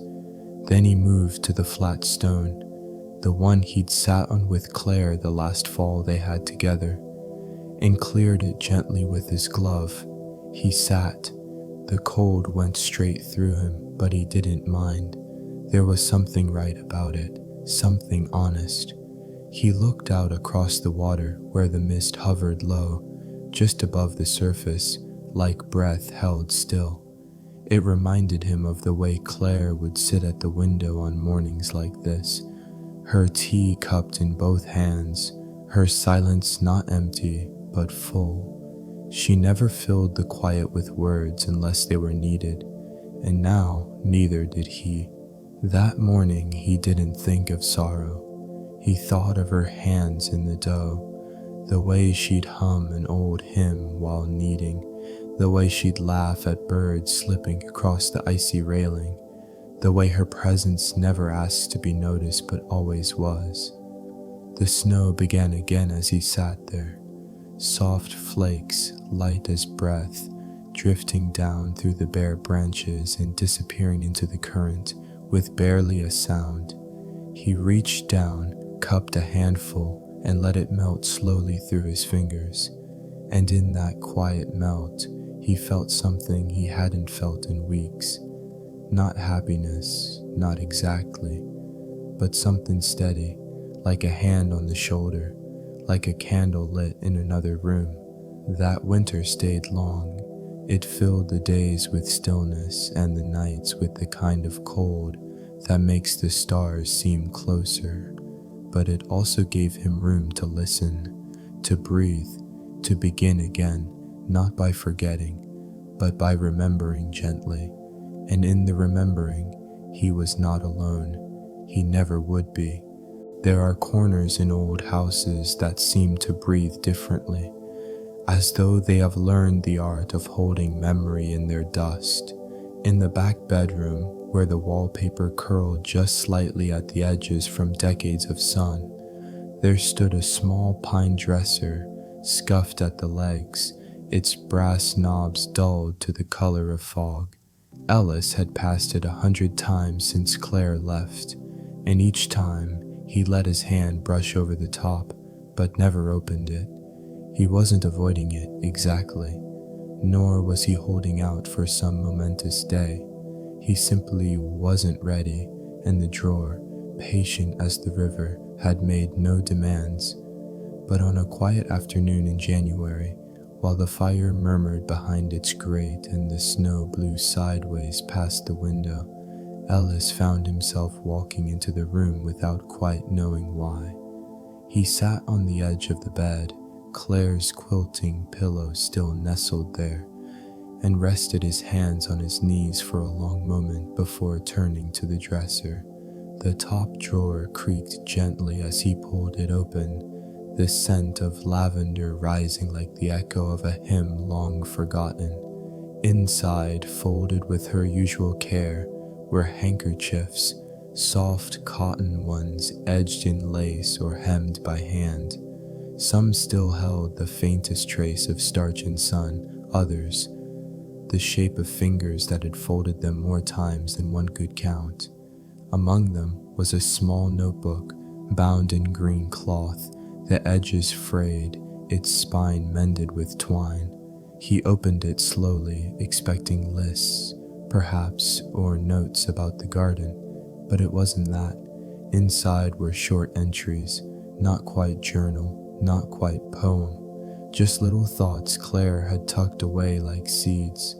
One page read, January 12th, the snow is heavy on the lilacs today. They bear it with such grace. I think I'll bake something warm, even if no one visits. Another, March 2nd, Ellis fell asleep in the chair again. The soft way his mouth turns at the corner makes me ache in a gentle way. I think that's what love becomes. He closed the notebook and held it in both hands as though it were made of something too precious to be named. The room felt different now, not fuller but quieter in a knowing sort of way, like someone had just spoken and the silence afterward was part of the reply.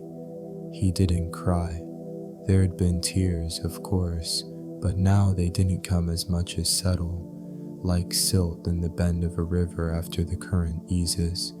He folded the handkerchiefs again, though they'd barely needed it, and placed the notebook gently back where it had been. The drawer closed with the same soft sigh it had opened with. Later that evening, he made the soup Claire always made when the snow came in sideways, a thick barley stew with leeks and thyme. He moved slowly in the kitchen, not from age, but from reverence. Each motion was like a verse in a prayer he didn't need to speak aloud. The smell of the stew filled the house, climbing the stairs, settling in the beams, finding the spaces where her voice used to sing softly as she stirred.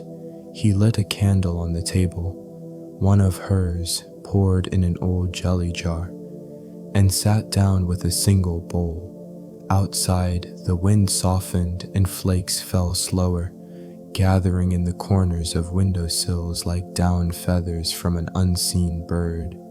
He didn't feel alone that night, nor did he feel full. He simply felt held, by memory, by time, by something he couldn't quite name but had always trusted. And later, as the fire quieted and the candle burned low, he stepped onto the porch wrapped in the quilt Claire had sewn the winter after their first child was born. The sky had cleared, and stars blinked shyly above the old sycamore. Somewhere in the distance, the river whispered beneath the ice, as though remembering something that still mattered. Ellis stood for a long time, breathing in the cold, his breath rising like a blessing into the dark. and he whispered to the night, "Thank you." Just that, and the night, in its silent, patient way, whispered back. There are mornings when the world seems to wake before you do, not with noise or motions, but with a hush so complete you feel you must enter it on tiptoe. Ellis stirred just after dawn, though he couldn't say what woke him. The fire had long since settled into a cradle of embers, and the house, so old and made of thick pine bones, had gone still again after holding its warmth through the night. He reached for the quilt, Claire's quilt with its fraying edges and familiar weight, and swung it gently over his shoulders like a shawl. There was no hurry. There hadn't been for some time.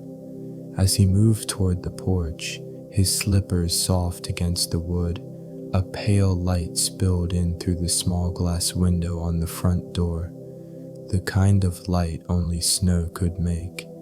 It wasn't bright, but it had a presence, like a silence you could touch. He opened the door slowly, and the air that met him was crisp but not biting, the kind that filled your lungs with something old and honest. The snow had stopped sometime in the night, and the world had taken on that strange sacred stillness that only follows a storm. The yard was blanketed in white. Soft drifts gathered along the fence line, curling around the corners of the garden gate, and on the porch steps leading up from the lane and then circling back again were tiny tracks, not human, not dog, something smaller. Delicate prints with 4 toes in front and a tail dragging lightly behind. Ellis bent down, his knees cracking gently like the limbs of an old tree, and studied them. "Mouse," he said aloud, not with alarm, but with a kind of fondness you reserve for things that live their lives quietly alongside yours. He imagined the little creature, its soft, furred body warming itself under the porch, the snowstorm rumbling above, and then sometime in the long hours of dark, venturing out to explore the blank canvas that morning had become. It had crossed the porch once, then back again, perhaps confused or curious, or simply choosing to leave a signature in a world momentarily made new. Ellis smiled, not the kind of smile that reaches for joy, but the one that rests gently on contentment, the kind that understands how much is enough. He stood there for some time, just breathing. The river was out of sight from here, but he could feel its presence, like something living just beyond the edges of the visible world. He knew its voice in winter, a slower murmur muted by ice and time, but always moving beneath. Back inside, he lit the fire again, watching the kindling catch with the quiet ceremony of routine. There was something sacred in tending to a fire, feeding it gently, not rushing, just offering it what it needed to become itself again. He made oatmeal on the stove, sprinkling in dried cranberries and a handful of pecans from the jar Claire used to keep on the shelf above the sink. She always toasted them first, he remembered. The thought passed through him, like the scent of something baking in a neighbor's kitchen. Sweet, familiar, but just out of reach. As the oatmeal simmered, he returned to the front door and looked again at the tracks. There was something comforting about how they came and went. No drama, no announcement, just a quiet insistence of a life continuing in the margins of his own. He thought about how many small lives shared the land with him. The squirrel who nested in the hollow of the old elm, the barn swallows that would return in spring, the chipmunk who rustled beneath the porch in summer. They were never truly gone, only quieter in the cold, like memory, like grief. He wondered, not for the first time, if Claire had known this too. This deep companionship between stillness and presence, Perhaps that was why she planted the milkweed by the riverbank, not for its beauty, but for the monarch she said would come. Not this year, she'd said once, kneeling in the soil, but maybe the next. And sure enough, the year after she passed, they came, brilliant wings beating against the sky like the promise of something kept. He turned from the door and ladled the oatmeal into a single bowl. There was no need for a second, but somehow the chair across from him never felt empty. He ate slowly, the spoon warm in his hand, the silence full of remembered breakfast and the smell of cinnamon she used to add when the mornings were this cold. After breakfast, he took out his journal and wrote just one sentence. A mouse crossed the porch last night. That was all, but it was enough to mark the day, to let it settle like the soft press of snow against the eaves. Outside, the wind had quieted completely, and a single leaf, brown and curled, spun gently across the snow, moving not from urgency, but from grace. The day would unfold, as days do, with slow, unspoken meaning, and Ellis, wrapped in his quilt and warmed by the fire, let it come to him gently. The snow began to loosen its grip in early February, not all at once, and not in a way you'd notice if you weren't paying attention. But Ellis had learned over the years that winter never truly left with drama, only with patience. The drip of thawed ice from the edge of the eaves was the first to come, a slow, deliberate rhythm like the ticking of a quiet clock that counted not hours, but moments of change. By mid-afternoon, the white that had blanketed the back field had begun to soften, revealing patches of dull, matted grass beneath. It was not beautiful, not yet, but it was honest, and that, to Ellis, was often better. He stepped outside with his coat unbuttoned, a wool scarf looped once around his neck. The air had shifted, not warm, but less sharp, less brittle. The kind of air that let your breath mingle with it instead of fight against it. He walked without purpose, which was, in a way, the most honest purpose of all. His boots made soft indentations in the wet ground, not quite mud yet, but something between seasons, between holding on and letting go. Past the garden, past the old chicken coop now fallen to lean, he reached the 2 oak trees that had stood side by side since before he and Claire had bought the land. He used to say they were the oldest married couple he'd ever known, leaning toward each other every year, never quite touching, but always in conversation.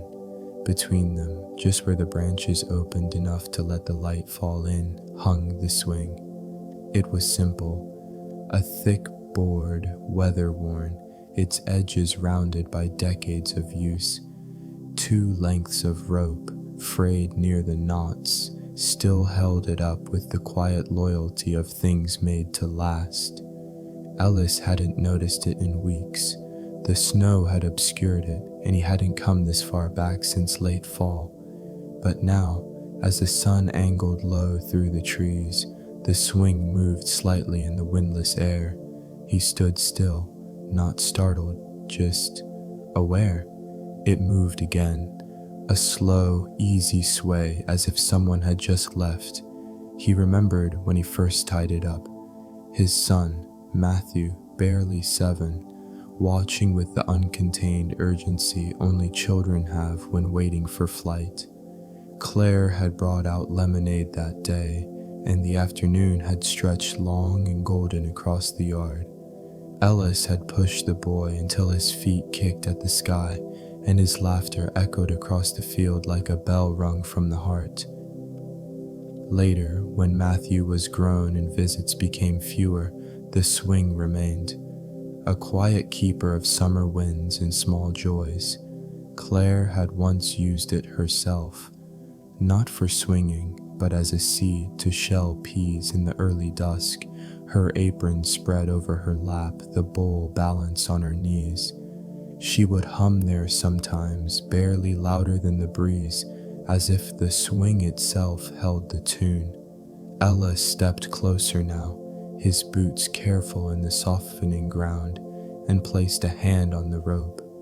It was cold, but not harsh, just real. He lowered himself slowly onto the board. It groaned a little under his weight, a familiar sound, like floorboards greeting an old friend. He didn't swing, he simply sat. The oaks above him were bare still, but their limbs stretched confidently into the sky, unafraid of their own weighting. Beneath them, he felt held, not young, not sorrowful, just held. The field ahead was quiet, a few crows walking deliberately in the far distance, their black forms moving like punctuation across the pale sentence of the land. A squirrel darted once from one trunk to another, then paused to study Ellis with the stillness of things that know how to survive winter. He let his gaze drift upward, through the crooked fingers of branches into the soft blue of sky that had not yet remembered spring. He sat there for what might have been 10 minutes or an hour. Time in that space wasn't measured the same. Eventually he stood again, his knees protesting mildly, and gave the swing one small push, not to set it going, but to let it remember. It moved slowly, then slowly, there, more, as if waking from a long dream. He watched it for a moment longer, then turned back toward the house. The snow would return again before spring came fully. That was the way of it. But now something had shifted, not in the weather, in him, and he carried it with him. The soft weight of a rope, the warmth of remembered laughter, the hush of two oaks standing like old friends in the waiting light. The electricity went out just after sunset. It wasn't a stormy night, nor particularly cold. Just one of those evenings when the old lines along the road decided to rest, as if even they had grown tired of humming. Ellis had been reading in his chair, an old volume of Thoreau, its spine soft with use, when the lamp beside him blinked once, then dimmed to black. He didn't move at first. There was no surprise, no irritation, only quiet. The kind of quiet that reminded you how much noise even silence makes when powered by wires. He set the book gently on the armrest, reached for the woolen blanket across his knees, and pulled it higher, not because of chill, but out of habit. Outside, the sky had darkened to that deep shade between indigo and slate, where outlines blur and everything seems to soften at the edges. He sat there a moment, letting the dark find its way in. The house seemed to shift slightly, as though exhaling, without the hum of appliances, the distant mutter of the refrigerator, or the faint whir of the old heater. It felt older, or perhaps more itself. He reached for the drawer near the fireplace, fingers tracing familiar shapes until they closed around a candle stub and the old silver matchbox Claire had kept since their first year together. He remembered the way she lit candles, always with a quiet reverence, never rushed, as if she were asking permission from the flame. When the match flared, the little circle of light it cast was soft and amber-hued, dancing against the stone hearth and the worn floorboards. He placed the candle in a heavy ceramic dish. One Claire had shaped herself on a potter's wheel long ago, and set it in the center of the kitchen table. The house, lit by a single flicker, took on a new shape. Shadows swayed gently along the ceiling beams, and the walls seemed to lean in kindly, not to crowd, but to keep him company. He boiled water over the wood stove, something he hadn't done in a while, and brewed a small pot of tea with dried chamomile and mint from the garden patch Claire had tended behind the shed.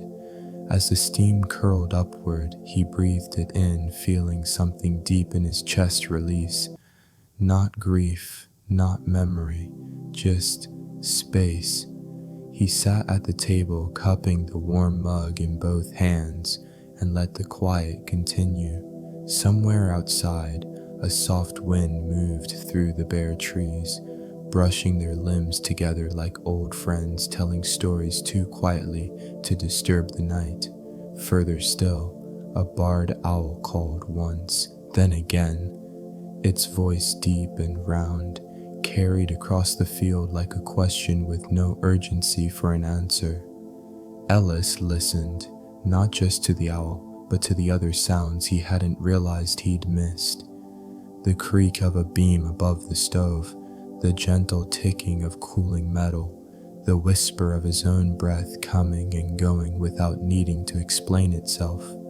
In that moment, he thought of all the evenings he and Claire had spent just like this, not because of power outages, but because they had chosen to sit without turning things on. How she would bring her knitting, the soft clack of needles, a rhythm that matched the fire's occasional pop. How they would talk quietly, or sometimes not at all, letting their presence be the only sound needed.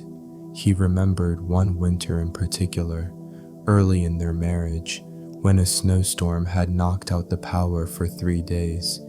They had made soup over the fire, played cards by candlelight, and read aloud to one another until the books blurred and the shadows became gentle. That memory came now not with sorrow, but with a kind of quiet joy, a reminder that life had always been richest in the softest moments. The candle burned lower, its wax pooling in the small dish, and Ellis rose to light another, this one thinner, shaped like a taper and kept for company more than necessity. He carried it with him back to the front room, where he placed it on the windowsill. The glass reflected his face faintly, lined, yes, but not worn down. Time had settled on him the way snow settles on fences, softly, persistently, without anger. Outside, the stars had begun to appear. First a few, then many, blinking into the sky like someone had remembered to lift the blanket just slightly. He stood there watching, tea still warm in his hands as the house behind him held steady. No lights, no voices, just him, the stars, and the gentle memory of love that never needed to speak loudly to be heard. And in that stillness, he felt something move within him. Not a shift, but a settling, like a snowflake finding its place on the windowsill, like a story coming to rest after many pages. The morning after the power returned, Ellis woke with the faint scent of earth lingering in the air, a sign that the frost had loosened its hold overnight. He moved slowly, not from pain, but from a quiet desire not to rush through anything.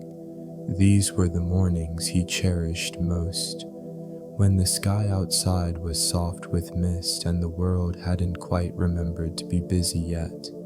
He lit the stove, set a kettle of water to warm, and sliced 2 pieces of bread from the heel of the sourdough loaf he'd baked earlier in the week. The smell of toasted bread soon mingled with the scent of chamomile tea, and the kitchen filled with the kind of comfort that doesn't come from noise or even company, just from warmth and presence and things made with care. He sat at the table with his breakfast, watching the way the steam from the tea rose in slow spirals against the cold light coming through the window. On mornings like this, he didn't miss the old television he used to keep on the counter. He'd given it away years ago. What could it possibly offer him that the wind in the trees couldn't say better?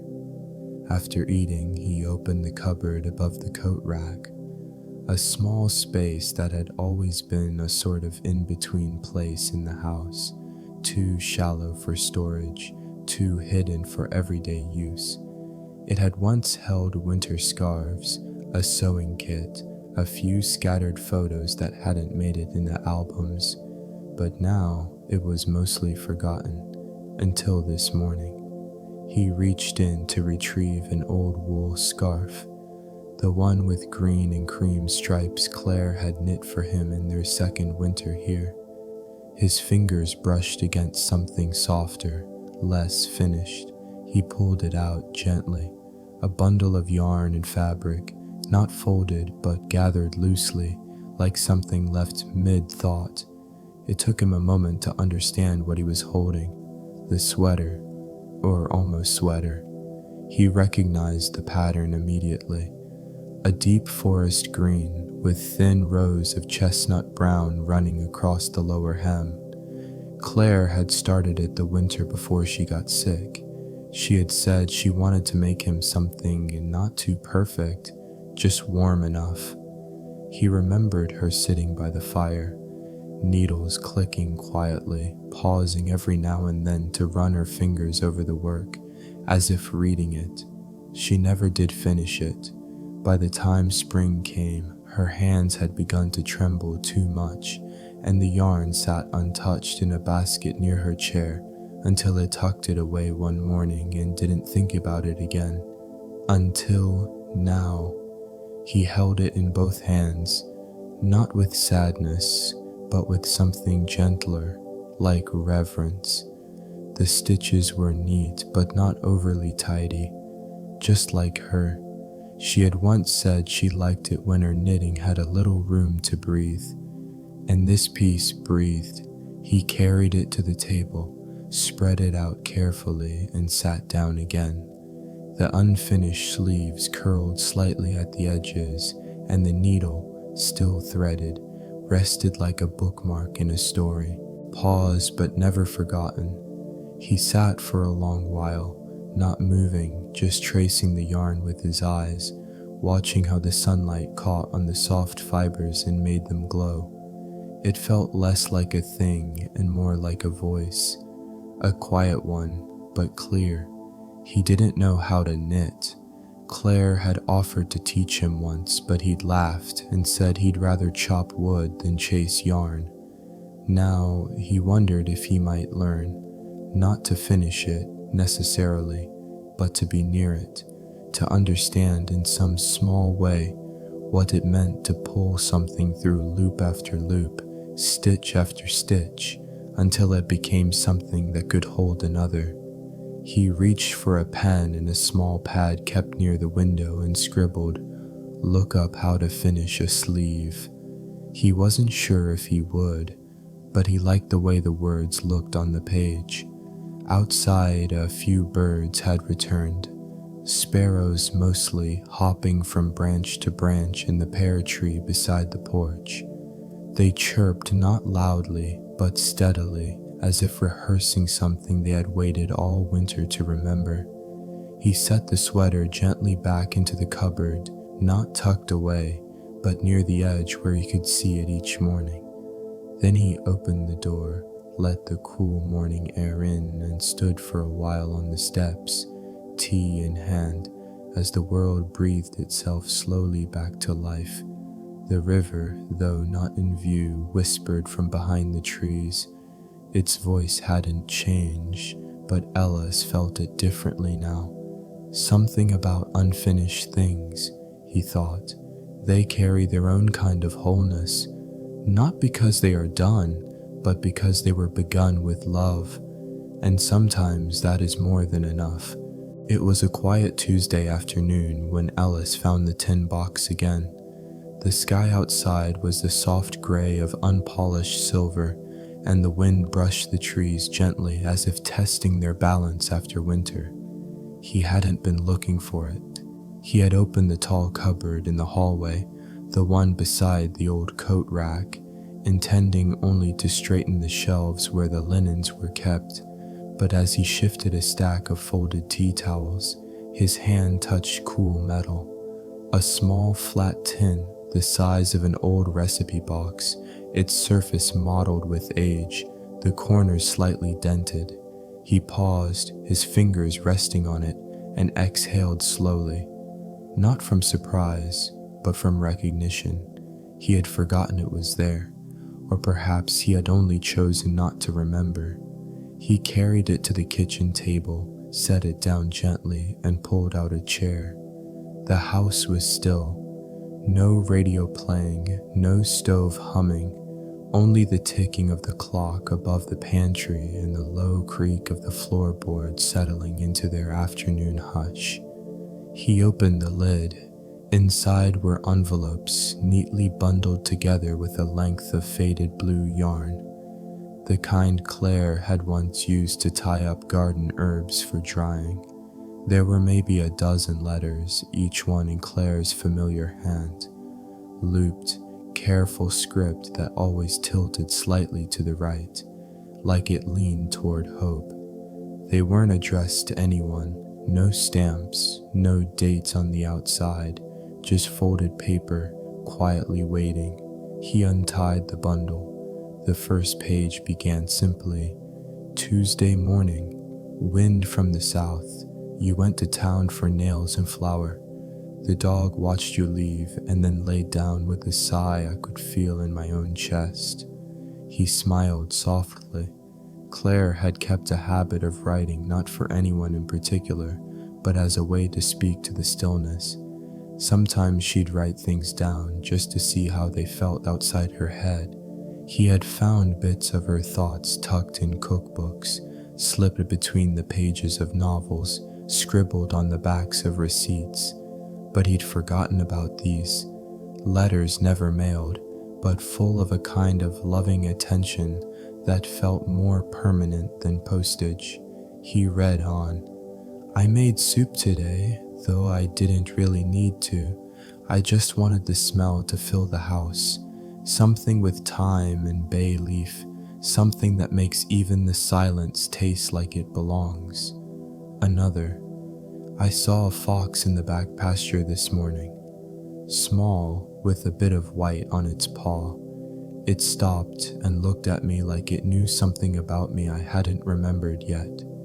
And then one that felt quieter, more still than the rest.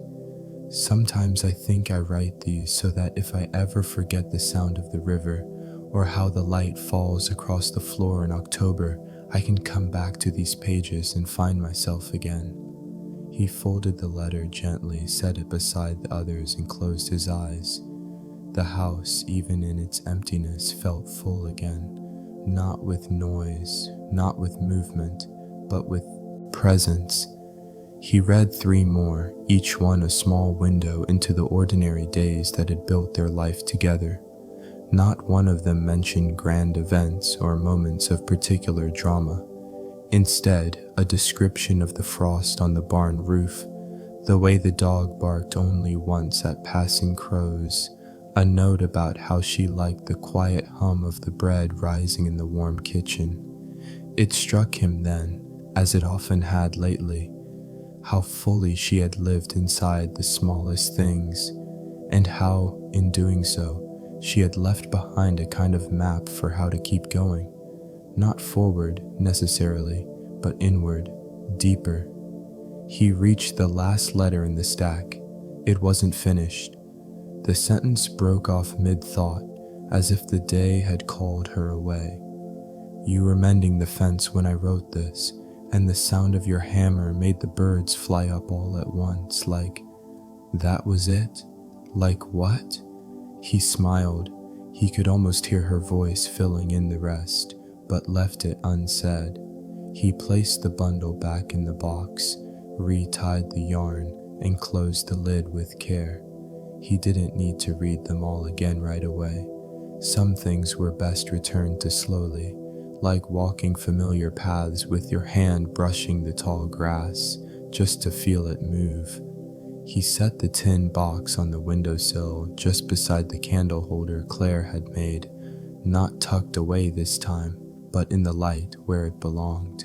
Later that evening, as the wind rose softly outside and the stars began their slow unveiling, Ellis sat by the fireplace and let the day settle around him like a favorite quilt, the kind that's been stitched and restitched, washed and sun-dried, and always smells a little bit like the past.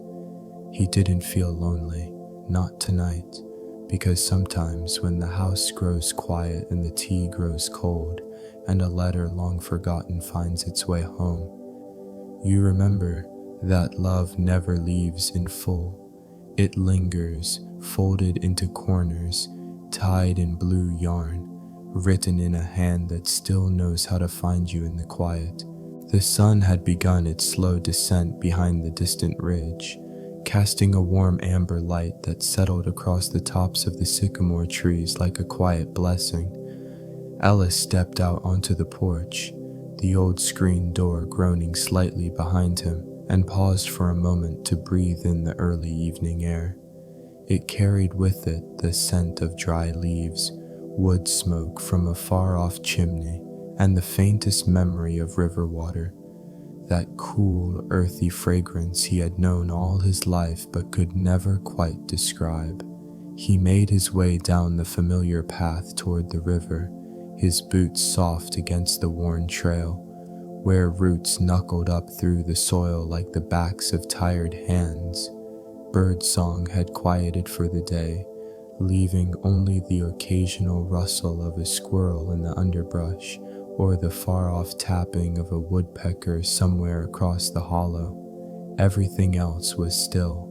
At the edge of the clearing, he reached the large flat stone that had always served as a kind of bench, weathered smooth by time and rain and the steady rhythm of people who had come and gone. He sat down slowly, letting his weight settle into the stone, and rested his hands on his knees. From here, the river looked nearly golden, its surface catching the low sunlight in broken shimmers as it moved gently over the stones. It wasn't a loud river, never had been. It didn't crash or roar or rush with urgency. It meandered, it remembered, it flowed the way memory does, circling, returning, pausing in unexpected places. He watched as a single leaf, a small red maple, drifted from the tree overhead and landed on the surface of the water with barely a sound. It twirled a little, caught in a slow eddy, then moved onward without resistance. For a while, he said nothing. There was no need to. The river had always known how to speak in its own language, one made of time and weather and the quiet listening of stones. He remembered sitting here with Claire one October afternoon many years ago, when the air had carried the same cool hush, and the sunlight had filtered through the thinning trees in long, dappled ribbons. She had brought a small basket of apples, russets, slightly bruised but sweet, and they had eaten them without saying much, letting the crunch of each bite punctuate the stillness. She had laughed, not at anything in particular, just the kind of laugh that bubbles up uninvited when a person is happy for no reason they can explain. That laugh came back to him now, not as sound, but as feeling. He closed his eyes. The water moved steadily. A light wind stirred the tall grasses along the bank, and the stems whispered against one another like pages in a turning book. Time passed, though how much he couldn't say. The way the light had shifted told him the sun had lowered just enough to tint everything with a kind of hushed gold. He reached down, cupped a smooth river stone in his palm, and rubbed his thumb along its surface. It was cool, rounded, patient. It had known the river far longer than he had. He thought then how strange and wonderful it was that the earth kept so much of us. Our footsteps in the path, the bend in a tree branch from years of leaning, the story spoken aloud to no one but the wind. And maybe, he thought, that was enough. Maybe memory didn't need to be kept in photo albums or in the corners of a drawer. Maybe it lived here, in the sound of water over stones, in the way the light filtered through the trees, in the hush that came just before evening. He stayed a while longer until the light grew thinner and the coolness of evening began to settle into the air. Then, with quiet care, he stood, brushed off the seat of his trousers, and placed the small stone back where he had found it. He walked home slowly, each step unhurried, each breath full. And as he reached the porch again, he turned back once more to look at the trail behind him. Not to see what he had missed, but to remind himself that he had walked it, that he had been there, that it had mattered. The house welcomed him in with its familiar creaks and the soft glow of a single lamp by the window. And in the quiet that followed, he made tea, lit a candle, and let the day settle like a gentle tide returning to shore. It was the kind of morning that arrived without making itself known. No sudden brightness, no flurry of birdsong, just a gentle lifting of the dark from the edges of the trees, and a pale silver light that touched the windows as if asking permission to come in. Ellis woke slowly, his breath still warm in the quiet room, the wool blanket draped loosely around his legs. The air smelled faintly of last night's candle wax and the cedar chest beneath the window. He didn't rise right away. Instead, he lay still for a moment longer, letting the sounds of the house settle into him. The soft ticking of the clock in the kitchen, the occasional creak of timber as the walls remembered to breathe. He turned his head toward the window. Outside, the mist was back, not heavy, not thick enough to blur the trees entirely, but enough to soften their edges, to make the world look as if it had folded in on itself, just for a little while, to rest. He smiled quietly, the way one smiles when recognizing a friend in a crowd or a scent from childhood. The kettle whistled as he stood and made his way to the stove. He brewed a pot of black tea and added a splash of milk. Claire's way, though he'd never quite acquired the taste for it. Still, it felt right today. As the tea steeped, he took his coat from the peg and slipped it on with care. The sleeves were a bit loose now, but the cloth still held the faint scent of dry leaves and soap.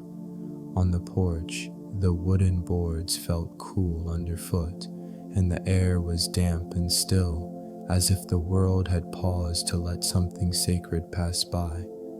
He sipped the tea and looked out toward the trees, their trunks rising from the mist like old friends gathering to remember something tender. The river couldn't be seen from here, but he could hear it. That familiar hush, steady and low, like someone telling a story with no need for an ending. He thought then about how much time had passed, and not just days or seasons, but the kind of time that isn't measured by calendars or clocks, the kind that lives in the worn edge of a cutting board, in the bend of a spoon, in the sound a door makes after being opened by the same hand for 30 years. He had lived a whole life here, not a perfect one, not one without sorrow or forgetting, but a life stitched together by small, faithful acts, planting, repairing, sitting still long enough to notice the birds returning each spring, and loving, quietly, deeply, without asking for much in return. He stepped off the porch and walked the short path to the old bench beneath the ash tree. The mist clung to the sleeves of his coat, and the air was cool against his cheeks. He sat down slowly, set the cup beside him, and let his hands rest in his lap. The world around him did not ask him for anything. It simply offered itself, branches heavy with dew, earth soft underfoot, and the slow movement of the river beyond the trees. He closed his eyes, not to sleep, but to remember more clearly. He saw Claire again, not in any one moment, but in all of them, laughing in the garden, kneeling in the dirt to tuck a wayward root back into place, resting her head on his shoulder in the evenings as the fire burned low.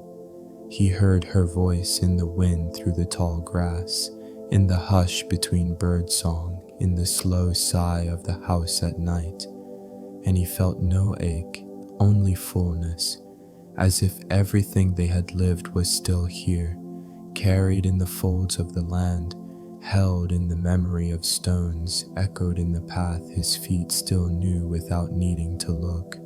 He opened his eyes and watched the mist begin to lift. The trees grew clearer, the light warmer.